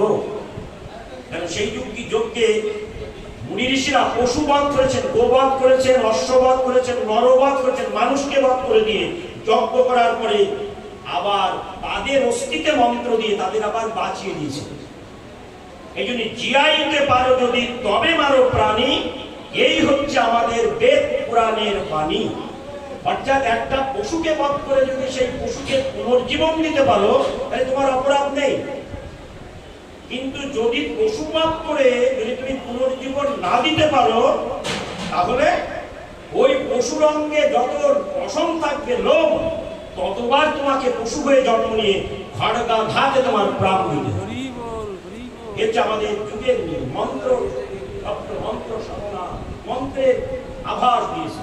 তখন মন্ত্র শক্তি ছিল বলে বলি দিয়ে তাকে বাঁচিয়ে দিয়েছে। অশ্বমেধম নবালভ্যম সন্ন্যাস তলপর্কিতম দেবেরেরম সুতোৎপত্তি কলৌ পঞ্চ বিপর্যয়। ওই অশ্বমেধ যজ্ঞ, দমের যজ্ঞ, রাষ্ট্রীয় যজ্ঞ, ভাষ্ট্রীয় যজ্ঞ, নরমের যজ্ঞ কলিকালে নিষেধ।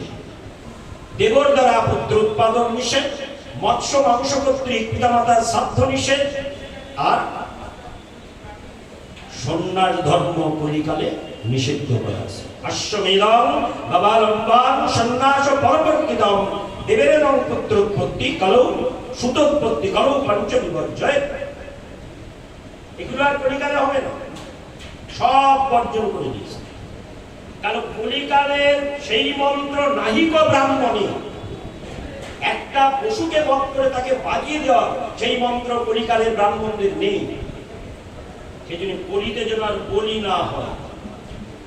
তবে বৈষ্ণবগণ বলি সিদ্ধান্ত দিয়েছেন, যদি কলিতে তোমার বলি দেওয়ার এত ইচ্ছা থাকে, তোমার ভিতরে যে পশুগুলো বাস করছে, কাম, ক্রোধ, লোভ, মোহ, মদ, মাৎসর্য, এই যে 6 জন অসুর তোমার ভিতরে বাস করছে, তাদের হরিনাম অস্ত্রে তাদের বলি দিয়ে দাও। তাই তোমার ইন্দ্রিয়গণ শান্ত হয়ে মনের অধীনস্থ হয়ে আত্মার সংযোগে নিখিল আত্মা গোবিন্দ চরণ চরণ করতে পারবে। যদি সেই বলির কোথাও যাবো তবে সম্ভব হবে, নচেত সম্ভব নয়। সেই জন্য সেই যুগে ত্রিপাদ ধর্ম এক পাদ অধর্ম হয়ে যাবে। 12,96,000 বছর ধরে ওই ত্রেতা যুগ বসবাস করেছে। তখন তাদের যজ্ঞের দ্বারাই যুগ সম্পন্ন হয়েছে। এলো দ্বাপর যুগ। এই দ্বাপর যুগে 8,64,000 বছর দ্বাপর যুগের স্থিতিকাল নির্ণয় করে 8,64,000 বছর ধরে দ্বাপর যুগ থাকবে, তারপরে প্রলয় হবে। সেই যুগে কি দিলেন? সেবা, ভগবানের সেবায় তাদের সংকল্প পরিপূর্ণ করতে পারবে। সে যুগে 2 পদ ধর্ম, 2 পদ অধর্ম। তাই 16 আনা ধর্ম সত্য যুগে, ত্রেতা যুগে 12 আনা ধর্ম, 4 আনা অধর্ম, দ্বাপর যুগে 8 আনা ধর্ম, 8 আনা অধর্ম। কলিযুগ যখন এলো 4,32,000 বছর কলিযুগের পরমায়ু নির্ধারণ করলেন। 4,32,000 বছর। এই 4,32,000 বছর যখন নির্ধারণ করলেন, সেখানে দিলেন 12 আনা অধর্ম, 4 আনা ধর্ম। তাহলে আপনি ধর্ম করবেন কি করে? আপনি যদি 12 আনা অধর্মের সঙ্গে যদি সংগ্রাম করতে পারেন, তারপরে 12 আনা অধর্মকে জয় করে 4 আনা ধর্মের কাছে আপনি উপস্থিত হতে পারবেন। কিন্তু সেটা তো অসম্ভব নয়। শ্রেয়াংশী বহুবিজ্ঞান, এটা যে শ্রেয়, এখানে আসতে গেলে অনেক বাধা আসবে আপনার। ভজনের পথে যখন আপনি হাঁটবেন, সেবার পথে যখন আপনি হাঁটবেন, তখন তো আপনার হাজার বাধা হয়ে যাবে। বিশ্বনাথ চক্রবর্তী পাদ তার সারার্থদর্শিনী টিকায় বললেন, শ্রেয়াংশী বহু বিজ্ঞানী। এটা শ্রেয় পথ, প্রেয় পথ নয়। প্রেয় পথ এতদিন করেছে, গাড়ি বাড়ি টাকা পয়সা বিষয় বৈভব স্ত্রী পুত্র পরিজন আত্মীয় স্বজন সন্তান সন্ততি নাতি নাতনি, কেউ বাধা দেয়নি এখানে, বরঞ্চ সহযোগিতা করেছেন তোমার আরো বৃদ্ধি হোক। কিন্তু শ্রেয়াংশী বহু বিজ্ঞান, যখনই মনে করবে আমি হরিভজন করতে যাব, তখন নিজের লোকরা আগে বাধা দিয়ে দাঁড়াবে।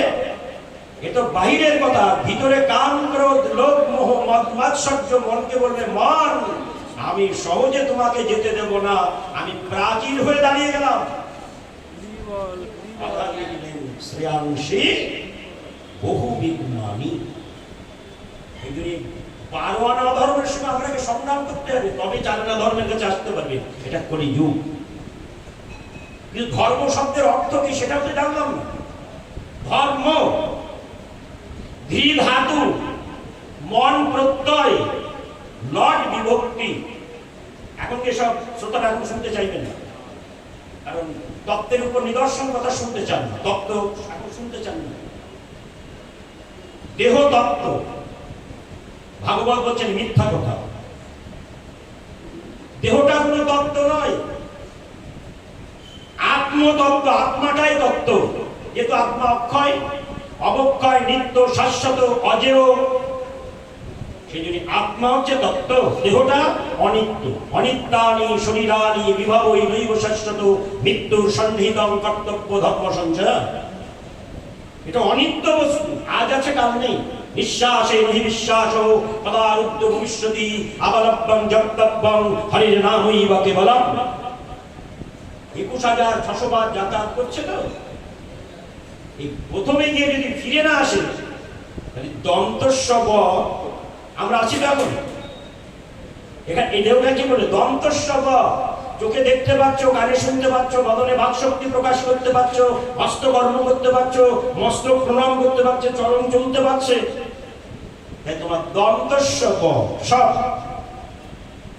কিন্তু ওই নিঃশ্বাসটা যখন চলে গিয়ে যদি ফিরে না আসে, তখন দেহটা হলো তালিবস্ব। দুটো স্বর বিরাট মানে কি? এগুলো শুনতে হবে। ভাগবত তত্ত্ব যেচে তত্ত্ব নয়, খালি দন্তস্ব তালিবস্ব। যেই নিঃশ্বাসটা চলে গেল, ফিরে এলো না, দন্তস্ব তার জায়গা থেকে উঠে গেল। এবার কালীবর্ষকে ডেকে বলছেন, এইবার তোমার অধিকার ওখানে বসা, আমার আর অধিকার নেই, আমি চলে গেলাম। পরিণতি কি হলো? কালীবর্ষ মানে চুলে স্নান করে ঘরে ঢুকতে হবে। এতদিন কাকে ভালোবাসতেন আপনি? দেহকে? তাহলে আত্মাকে তো আপনি ভালোবাসেননি। যদি আত্মাকে ভালোবাসতেন তাহলে আপনার এই ছুঁয়ে স্নান করতে হতো না। বিষয় বিপত্তি কেন? এই সংসার স্বপ্নমানো এই নরতনু ভজনের মূল অনুরাগে ভজ সদা প্রেম ভাবে লীলা কথা আর সব হৃদয়ের সুর। এগুলো জেনে রাখতে হবে। এই জন্য ধৃ ধাতু, ধর্মের ধাতু হচ্ছে ধৃ, ধয় ঋ, প্রত্যয়টা হচ্ছে মন, বিভক্তি লট, লট বিভক্তি, মন প্রত্যয়, ধৃ ধাতু, তিনটি শব্দ একত্রিত হলে নাম হয়েছে ধর্ম। কি করবে? ধরে রাখতে হবে। ধারণ, ধর্ম ধারণ। কি ধরবেন আপনি? মনকে দ্বারাই আত্মাকে ধরে রাখতে পারলে তবে তাকে ধর্ম করা হবে, যে সে বিষয় নয়। ধর্ম তিনটি ধাতুর শব্দ দিয়ে ধর্ম কথাটা উল্লেখিত করা হয়েছে। আমরা কি ধরব? জীবের স্বরূপ হয় নিত্য কৃষ্ণ দাস। প্রত্যেকে যদি এই দাসত্বকে ধরে রাখতে পারেন তবে আপনি ধর্মের পথে এগিয়ে যেতে পারবেন। নাহলে যদি বলে আমি অর্থের দাস, বিত্তের দাস, রূপের দাস, যৌবনের দাস, তাহলে ধর্মের পথে এগোতে পারবেন না। ধর্মের তত্ত্ব দিয়েছে। আমরা বলি ধর্ম করি, ধর্ম করি, ধর্মের আসল মানে কি, ধর্মের সংজ্ঞা কি, সেটা তো আমরা নিজের অনেকে জানি না, কিন্তু আমরা ধর্ম করছি না। এই জন্য লট বিভক্তি, ধৃ ধাতু, মন প্রত্যয়, প্রত্যেককে কৃষ্ণ দাসত্বকে ধরে রাখতে হবে মন, তবেই তারা ধর্ম করতে পারবেন। অত্যন্ত কঠিন শব্দ ধর্ম। কোন ধর্ম পালন করব? ভগবত ধর্ম। তবে আমাদের সুন্দর জন্মটি সার্থক হবে। কিন্তু এই যে কলির জীবের 12 আনা ধর্ম আর 4 আনা ধর্ম, এই প্রশ্নটাই নিমি মহারাজ রেখে দিয়েছেন। আগত কলির জীবের উপায় কি হবে? তারা অন্নগত প্রাণ হবে, নিম্নগত মন হবে, বিষয় বাসনা যুক্ত হয়ে থাকবে, তারা সকল ইন্দ্রিয়ের দ্বারাই তারা হরিভজন করতে চাইবে না, কিন্তু তারা হরিকে লাভ করবে কি করে? আগাম প্রশ্নটা রেখেছে। সাধুবাদ দিলেন, মাধবী বাণী দিলেন, রাজন হরি আসেন তো প্রশ্ন লোককৃত হিতং নৃপ আত্মবিং সম্মত পুংসাং সত্যাপদেশিয়া পরাহা। ভগবত সিদ্ধান্ত দিলেন তোমার এই প্রশ্নটা অতি উত্তম, তবে প্রশ্নটা পরিপ্রশ্নে না, আত্মজিজ্ঞাসা। কবি চিন্তা করলেন নিমি মহারাজের এত বড় প্রশ্নের উত্তর আমি কি দেব? তখন তিনি বললেন সকল ইন্দ্রিয়কে একত্রিত করে যদি ধ্যানে মগ্ন থাকা যায় তাহলে হয়তো ভগবত চরণ অনায়াসে লাভ করা যায়। কিন্তু নিমি মহারাজের এই প্রশ্নে সন্তুষ্ট হলেন না। কবি বললেন যদি যাগ যজ্ঞ ব্রত তীর্থ পর্যাটন আদি যদি কেউ করতে পারেন তবে হয়তো তাদের ভগবত চরণ প্রাপ্তি হওয়া সম্ভব। কিন্তু যারা অন্নগত প্রাণ, নিম্নগত মন, সন্তান সন্ততি নিয়ে যারা ঘোর বিষয় সংসারে বাস করছেন, তারা তীর্থ পর্যাটন, সাধু সঙ্গ, ধর্মকর্ম তারা করবে কি করে? তারা তো করতে পারবে না। প্রশ্ন তো আমাদের জন্য, কলিজীবের জন্য এই প্রশ্নটা। তাতেও সন্তুষ্ট হলেন না। কবি হবি অন্তরিক্ষ পিপ্পলায়ন দুমিল চমস আবিয়ত্র প্রবুদ্ধ একে একে 8 জন ঋষির বাক্য শ্রবণ করেও নিমি মহারাজের সেই প্রশ্নের উত্তর এলো না। একেবারে শেষে যার কাছে তিনি প্রশ্ন রাখলেন তিনি ঋষি করভাজন। এই করভাজনের কাছে যখন প্রশ্ন করলেন, করভাজন মাধবী বাণী দিলেন, হে রাজন, আপনার এই প্রশ্নে উত্তর আছে। আগত কলির জীবের দুঃখ দুর্দশা কিসে নিবারণ হবে সে জাতীয় প্রশ্ন আপনি করেছেন, আগাম প্রশ্ন। তার জন্যই ভগবান আসবেন। কি করে আসবেন? কৃষ্ণ বর্ণম ঈশা কৃষ্ণম সঙ্গ পাঙ্গাস্তুর সপার্ষদম যজ্ঞে সংকীর্তনহি প্রায় যজন্তি হি সুমেধস। তিনি আর কেউ নয়, রাধা কৃষ্ণ মিলিত তনু, কলিযুগ পাবন অবতার শ্রীমান মহাপ্রভু। তিনি কলির জীবের পরম সম্বল হয়ে, তিনি কলির জীবের উদ্ধারের কি রাস্তা হবে তিনি নির্ণয় করবেন। কৃষ্ণ বর্ণম ঈশা কৃষ্ণম সাঙ্গ পাঙ্গাস্তুর সপার্ষদম যজ্ঞেই সংকীর্তন হি প্রায় যজন্তি হি সুমেধস। এটা কি যজ্ঞ না? সিদ্ধান্ত কে দেবেন? ভাগবত অনন্তকোটি শাস্ত্রে যিনি মুকুটমণি, তিনি সিদ্ধান্তের সার। তিনি সিদ্ধান্ত দিচ্ছেন যজ্ঞে সংকীর্তনহি প্রায় যজন্তি হি সুমেধস। ভয় নাই, মা বই বাণী দিলেন, হে কলির জীব তোমাদের ভয় নাই, তোমাদের সাধন ভজন করবার ক্ষমতা থাকবে না, ভগবানের ইচ্ছা তোমাদের উদ্ধার করবেন। আমাদের ইচ্ছা না আমরা উদ্ধার হব, আমাদের ইচ্ছা না ভগবানকে পাবো, আমাদের ইচ্ছা না ভগবানকে ভালোবাসবো, আমাদের ইচ্ছা না ভগবানকে সেবা করব, আমাদের ইচ্ছা না ভগবানের ভক্তদের সেবা করব, কিন্তু ভগবানের ইচ্ছা তোমাদের উদ্ধার করব, কৃপা করব। কোন যুগে আছি আমরা? কলিযুগে। কলৌ কিল ভবিষ্যতি নারায়ণ পরায়ণ। কিন্তু প্রশ্নটা শুনে আনন্দ পেলেন, কিন্তু সেই প্রশ্নটা শুনে চিন্তা করলেন হতভাগ্য সংসারাসক্ত জীবকে কিভাবে তিনি দান করবেন। তখন বললেন অহমেব দ্বিজশ্রেষ্ঠম লীলা প্রচ্ছন্ন বিগ্রহ ভগবৎ ভক্ত রূপেণ পারস্বামী নারদ। হে নারদ, আমি একসময় অবতীর্ণ হব, কিন্তু আমি ভগবান হয়ে যাব না, ভক্ত হয়ে যাব। শ্লোকে বলছেন কি অহমেব দ্বিজ শ্রেষ্ঠ, সাধারণের থেকে দ্বিজ ব্রাহ্মণ শ্রেষ্ঠ। আমি ব্রাহ্মণের কুলে অবতীর্ণ হব। অহমেব দ্বিজ শ্রেষ্ঠ ভক্ত রূপে নয়, আমি ভগবান রূপে না, ভক্ত রূপে আমি অবতীর্ণ হয়ে কলির জীবকে কৃষ্ণ নামামৃত দানে আমি কৃতকৃতার্থ হব। নারদকে আগে বলে দিয়েছে কখন যাব। প্রথম কলি থেকে ২৭তম কলি পার হয়ে গেলে ২৮তম কলিতে আমি অবতীর্ণ হব। ২৮তম কলি, এটা আমাদের ২৮তম কলি চলছে, প্রথম কলি নয়, অষ্টাবিংশ কলি যুগ চলছে। এই অষ্টাবিংশ কলি যুগে আমি অবতীর্ণ হব, কিন্তু আমার নিজের ইচ্ছায় নয়, আমাকে আহ্বান করবে তবে আমি অবতীর্ণ হব। সে আহ্বানের মূলেকে মহাবিষ্ণু সৃষ্টি করে জগতাদি কার্য, আর সাক্ষাৎ অবতার আমার অদ্বৈত আচার্য। কিভাবে আহ্বান করবে? পূর্বজন বঙ্গ শ্রীহট্ট লাউল নবগ্রাম, এখানে বারেন্দ্র শ্রেণীর ব্রাহ্মণ কুলে নাভাদেবী আর কুবের আচার্য সাধনা হচ্ছে, স্বামী স্ত্রীতে সাধনা হচ্ছে। শ্রেণী হচ্ছে বারেন্দ্র, ব্রাহ্মণ বংশ, এবং বেদ হচ্ছে ঋক বেদ। বঙ্গ হচ্ছে পূর্ববঙ্গ, জেলাটা হচ্ছে সিলেট।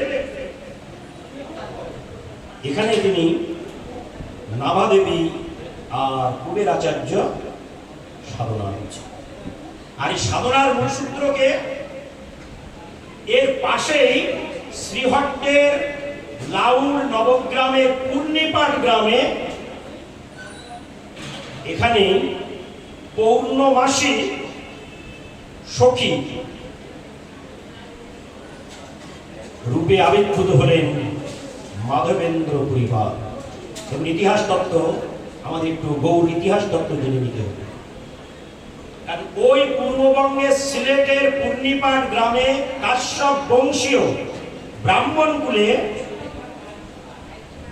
আবির্ভূত হলেন মাধবেন্দ্র পুরীপাদ। এই মাধবেন্দ্র পুরীপাদ আবির্ভূত হওয়ার কারণ কি? রামানুজ, নিম্বার্ক, বিষ্ণু স্বামী তিনটে সম্প্রদায় জেগে আছে, কিন্তু একটা সম্প্রদায় প্রায় বিলীন হয়ে যাচ্ছে, সেটা হচ্ছে মাধ্যাচার্য সম্প্রদায়। এই মাধ্যাচার্য সম্প্রদায়কে পুনর্জাগরণ করবার জন্য মাধবেন্দ্র পুরীপাদের আবির্ভাব। এই মাধবেন্দ্র পুরীপাদ এত কৃপা শক্তি প্রদান করলেন, এই মাধবেন্দ্র পুরীপাদ ও কালক্রমে তিনি বিবাহ করলেন। ইতিহাস জানো, তিনি বিবাহ করে তিনি একটা পুত্র সন্তান লাভ করলেন, বিষ্ণুদাস আচার্য, মাধবেন্দ্র পুরীপাদের পুত্র। এই পুত্র সন্তান লাভ করে মাধবেন্দ্র পুরীপাদ স্ত্রী বিয়োগ হল। এই মাধবেন্দ্র পুরীপাদের স্ত্রী বিয়োগ হলে মাধবেন্দ্র পুরীপাদ পূর্ববঙ্গ পরিত্যাগ করে আমাদের শ্রীহট্ট থেকে কুমারহট্টে চলে আসে। কুমারহট্ট মানে হালি শহর, এটা হচ্ছে পূর্ব নাম কুমারহট্ট। নৈহাটি, নবহট্ট, এগুলো হচ্ছে আমাদের আদি নাম। এই কুমারহট্টে চলে আসে, এখানে অবস্থান করে তিনি বিষ্ণুদাস আচার্যকে রাখলেন। শৈশবকাল তো রেখে তিনি সুদূর বৃন্দাবনে চলে গেলেন। এই বৃন্দাবনে কাম্যবন, গোবিন্দকুঞ্জ, এখানে তিনি নির্ণয় করে নিলেন সাধন ক্ষেত্র। এখানে সাধনা করে তিনি গিরিধারী গোপালকে লাভ করলেন। গোপাল প্রাপ্তি হলেন তিনি গিরিধারী গোপাল। এই গোপাল প্রাপ্তি হলেন। সেই গোপাল যখন প্রকাশ করলেন, যবনের ভয়ে বর্ষেবায় গেল বলাইয়া, আমি বহুদিন যাবৎ আমার অঙ্গ শীতল হচ্ছে না। তিনি মলয়জ চন্দন সংগ্রহ করতেন। তখন এই মলয়জ চন্দন সংগ্রহ করতে এসে মাধবেন্দ্র পুরীপাদ সরাসরি রেমুনায় না গিয়ে তিনি শান্তিনগরে ফিরে আসেন। আমাদের শান্তিপুরের প্রথম নাম হচ্ছে শান্তিনগর।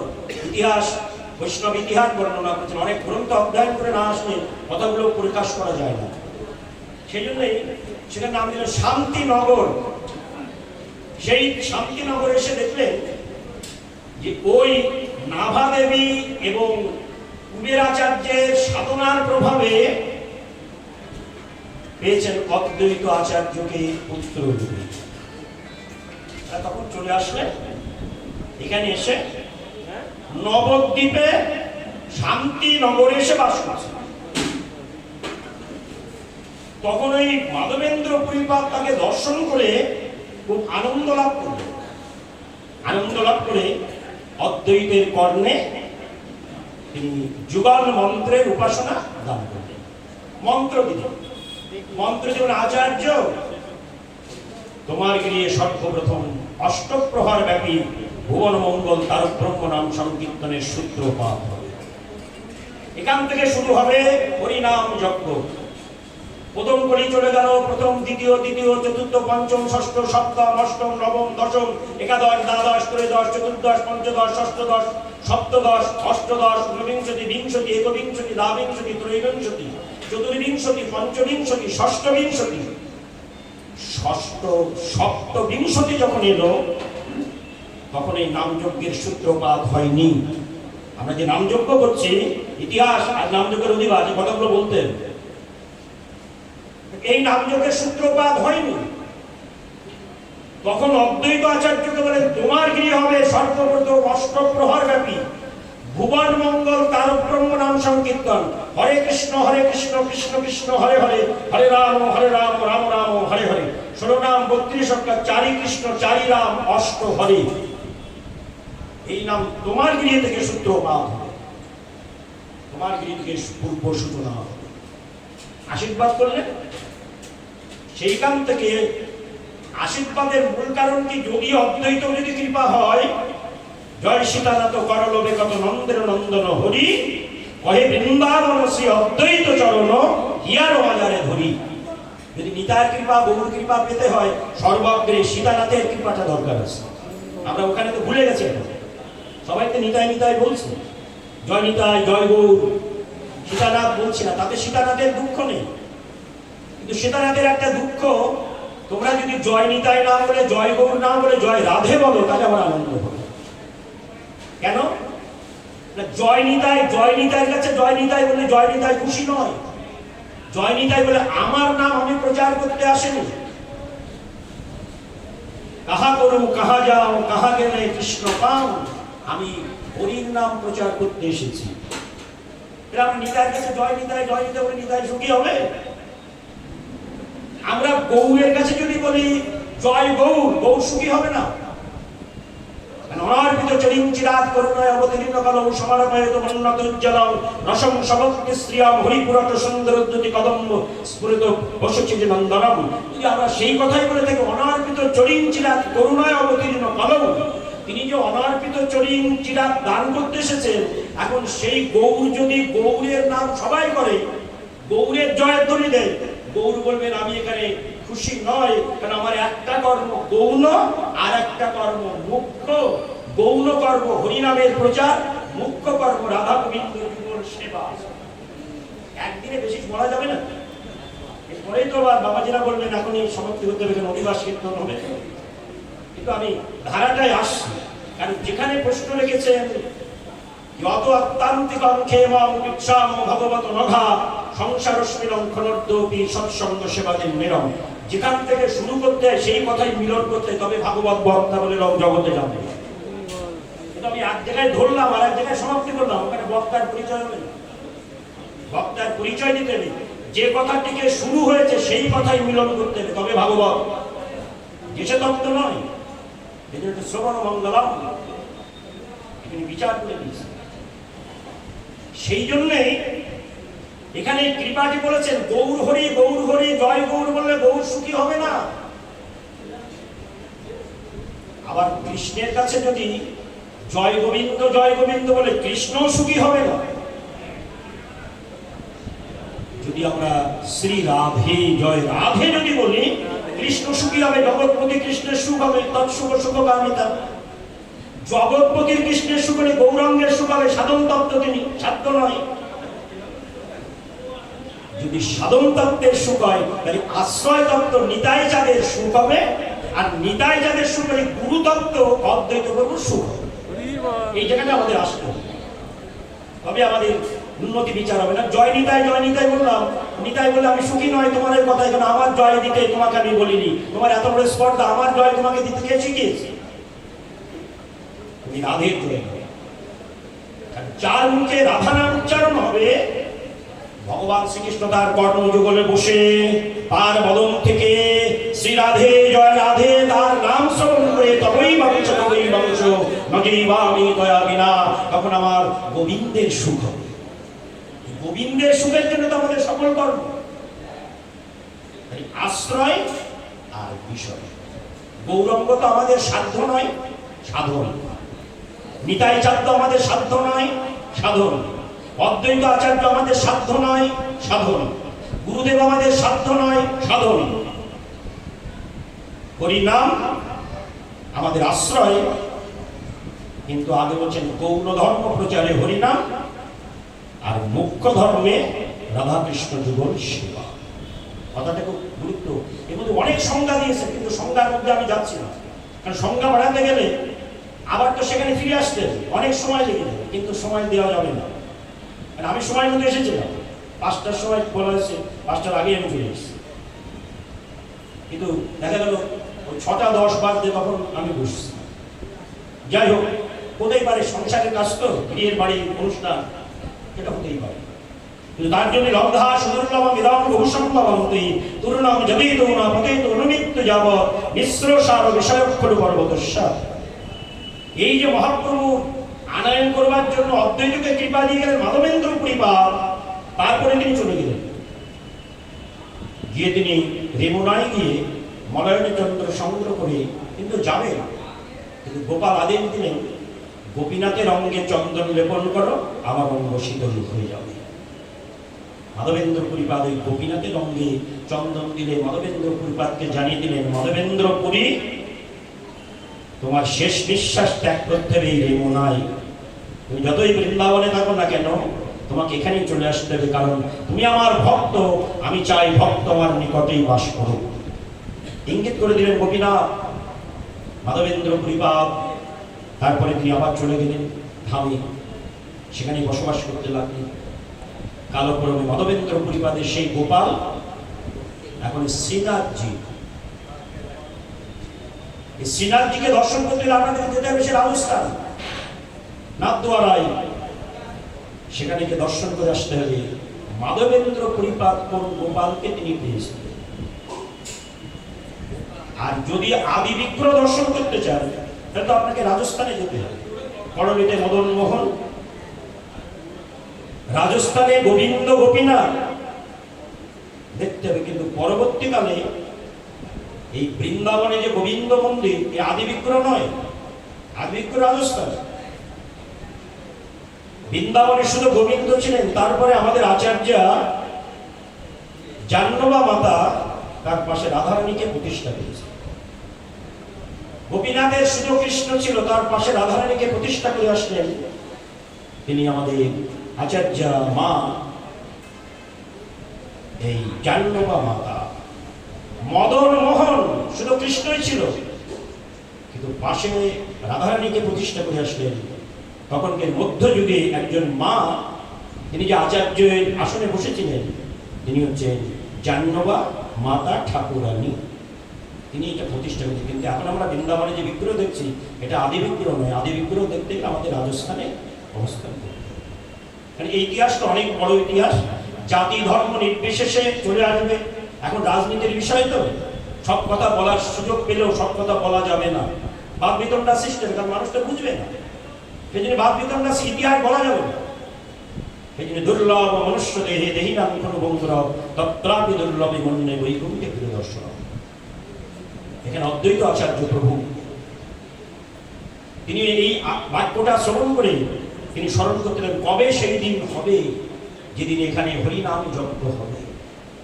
কারণ যে যজ্ঞের সর্বযজ্ঞের সার নাম সংকীর্তন যস্য সর্ব পাপ প্রণাশন।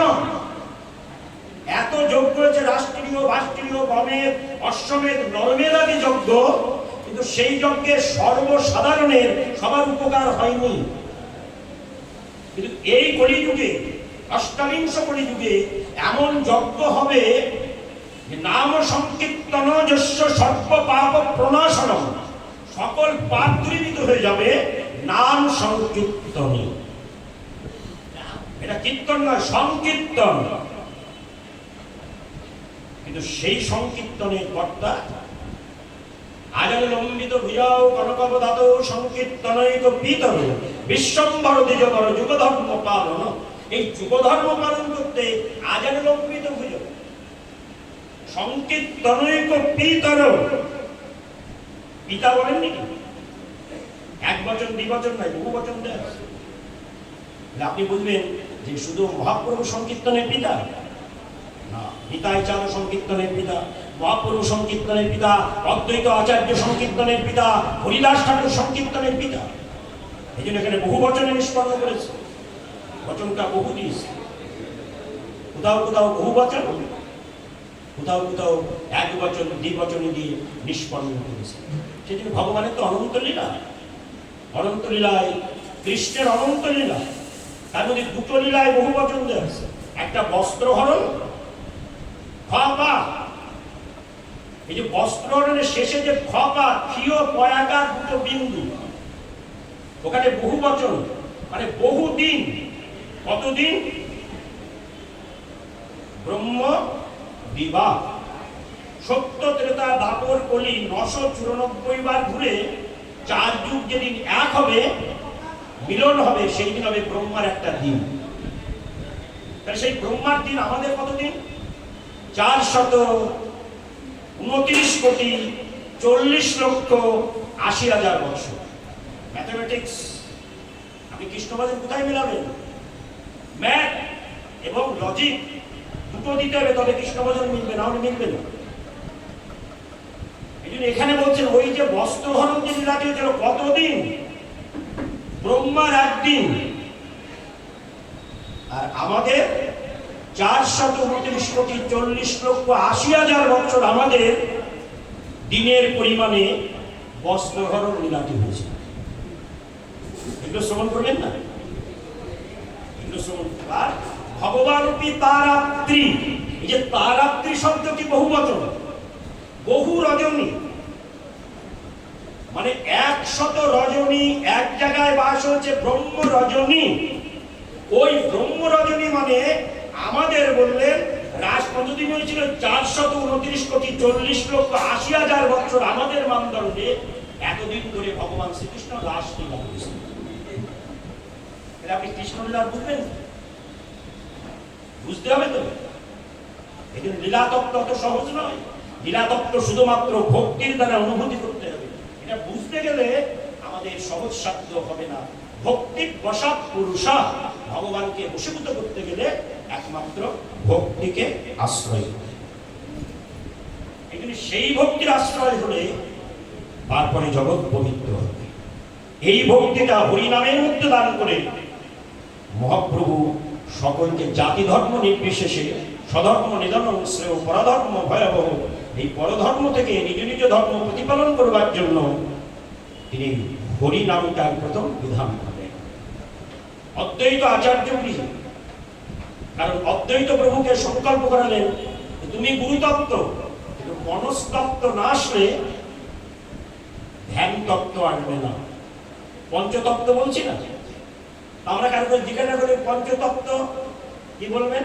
অদ্বৈত, নিত্যানন্দ, গৌরাঙ্গ, গদাধর, শ্রীমৎ। ও তো 5 দিনের নাম হলো, তত্ত্ব হলো না। আপনি তো পঞ্চতত্ত্ব বলছেন। তো পঞ্চতত্ত্বের প্রথম তত্ত্ব গুরুতত্ত্ব অদ্বৈত আচার্য প্রভু। পঞ্চতত্ত্বের দ্বিতীয় তত্ত্ব মনস্তত্ত্ব, মনোরজ্ঞ বিশেষজ্ঞ। মানুষের মনের মধ্যে কোন রোগ হয়েছে সেই রোগটা যিনি নির্ণয় করবেন তিনি মনস্তত্ত্ব বিশেষজ্ঞ, নিতাই সাহেব।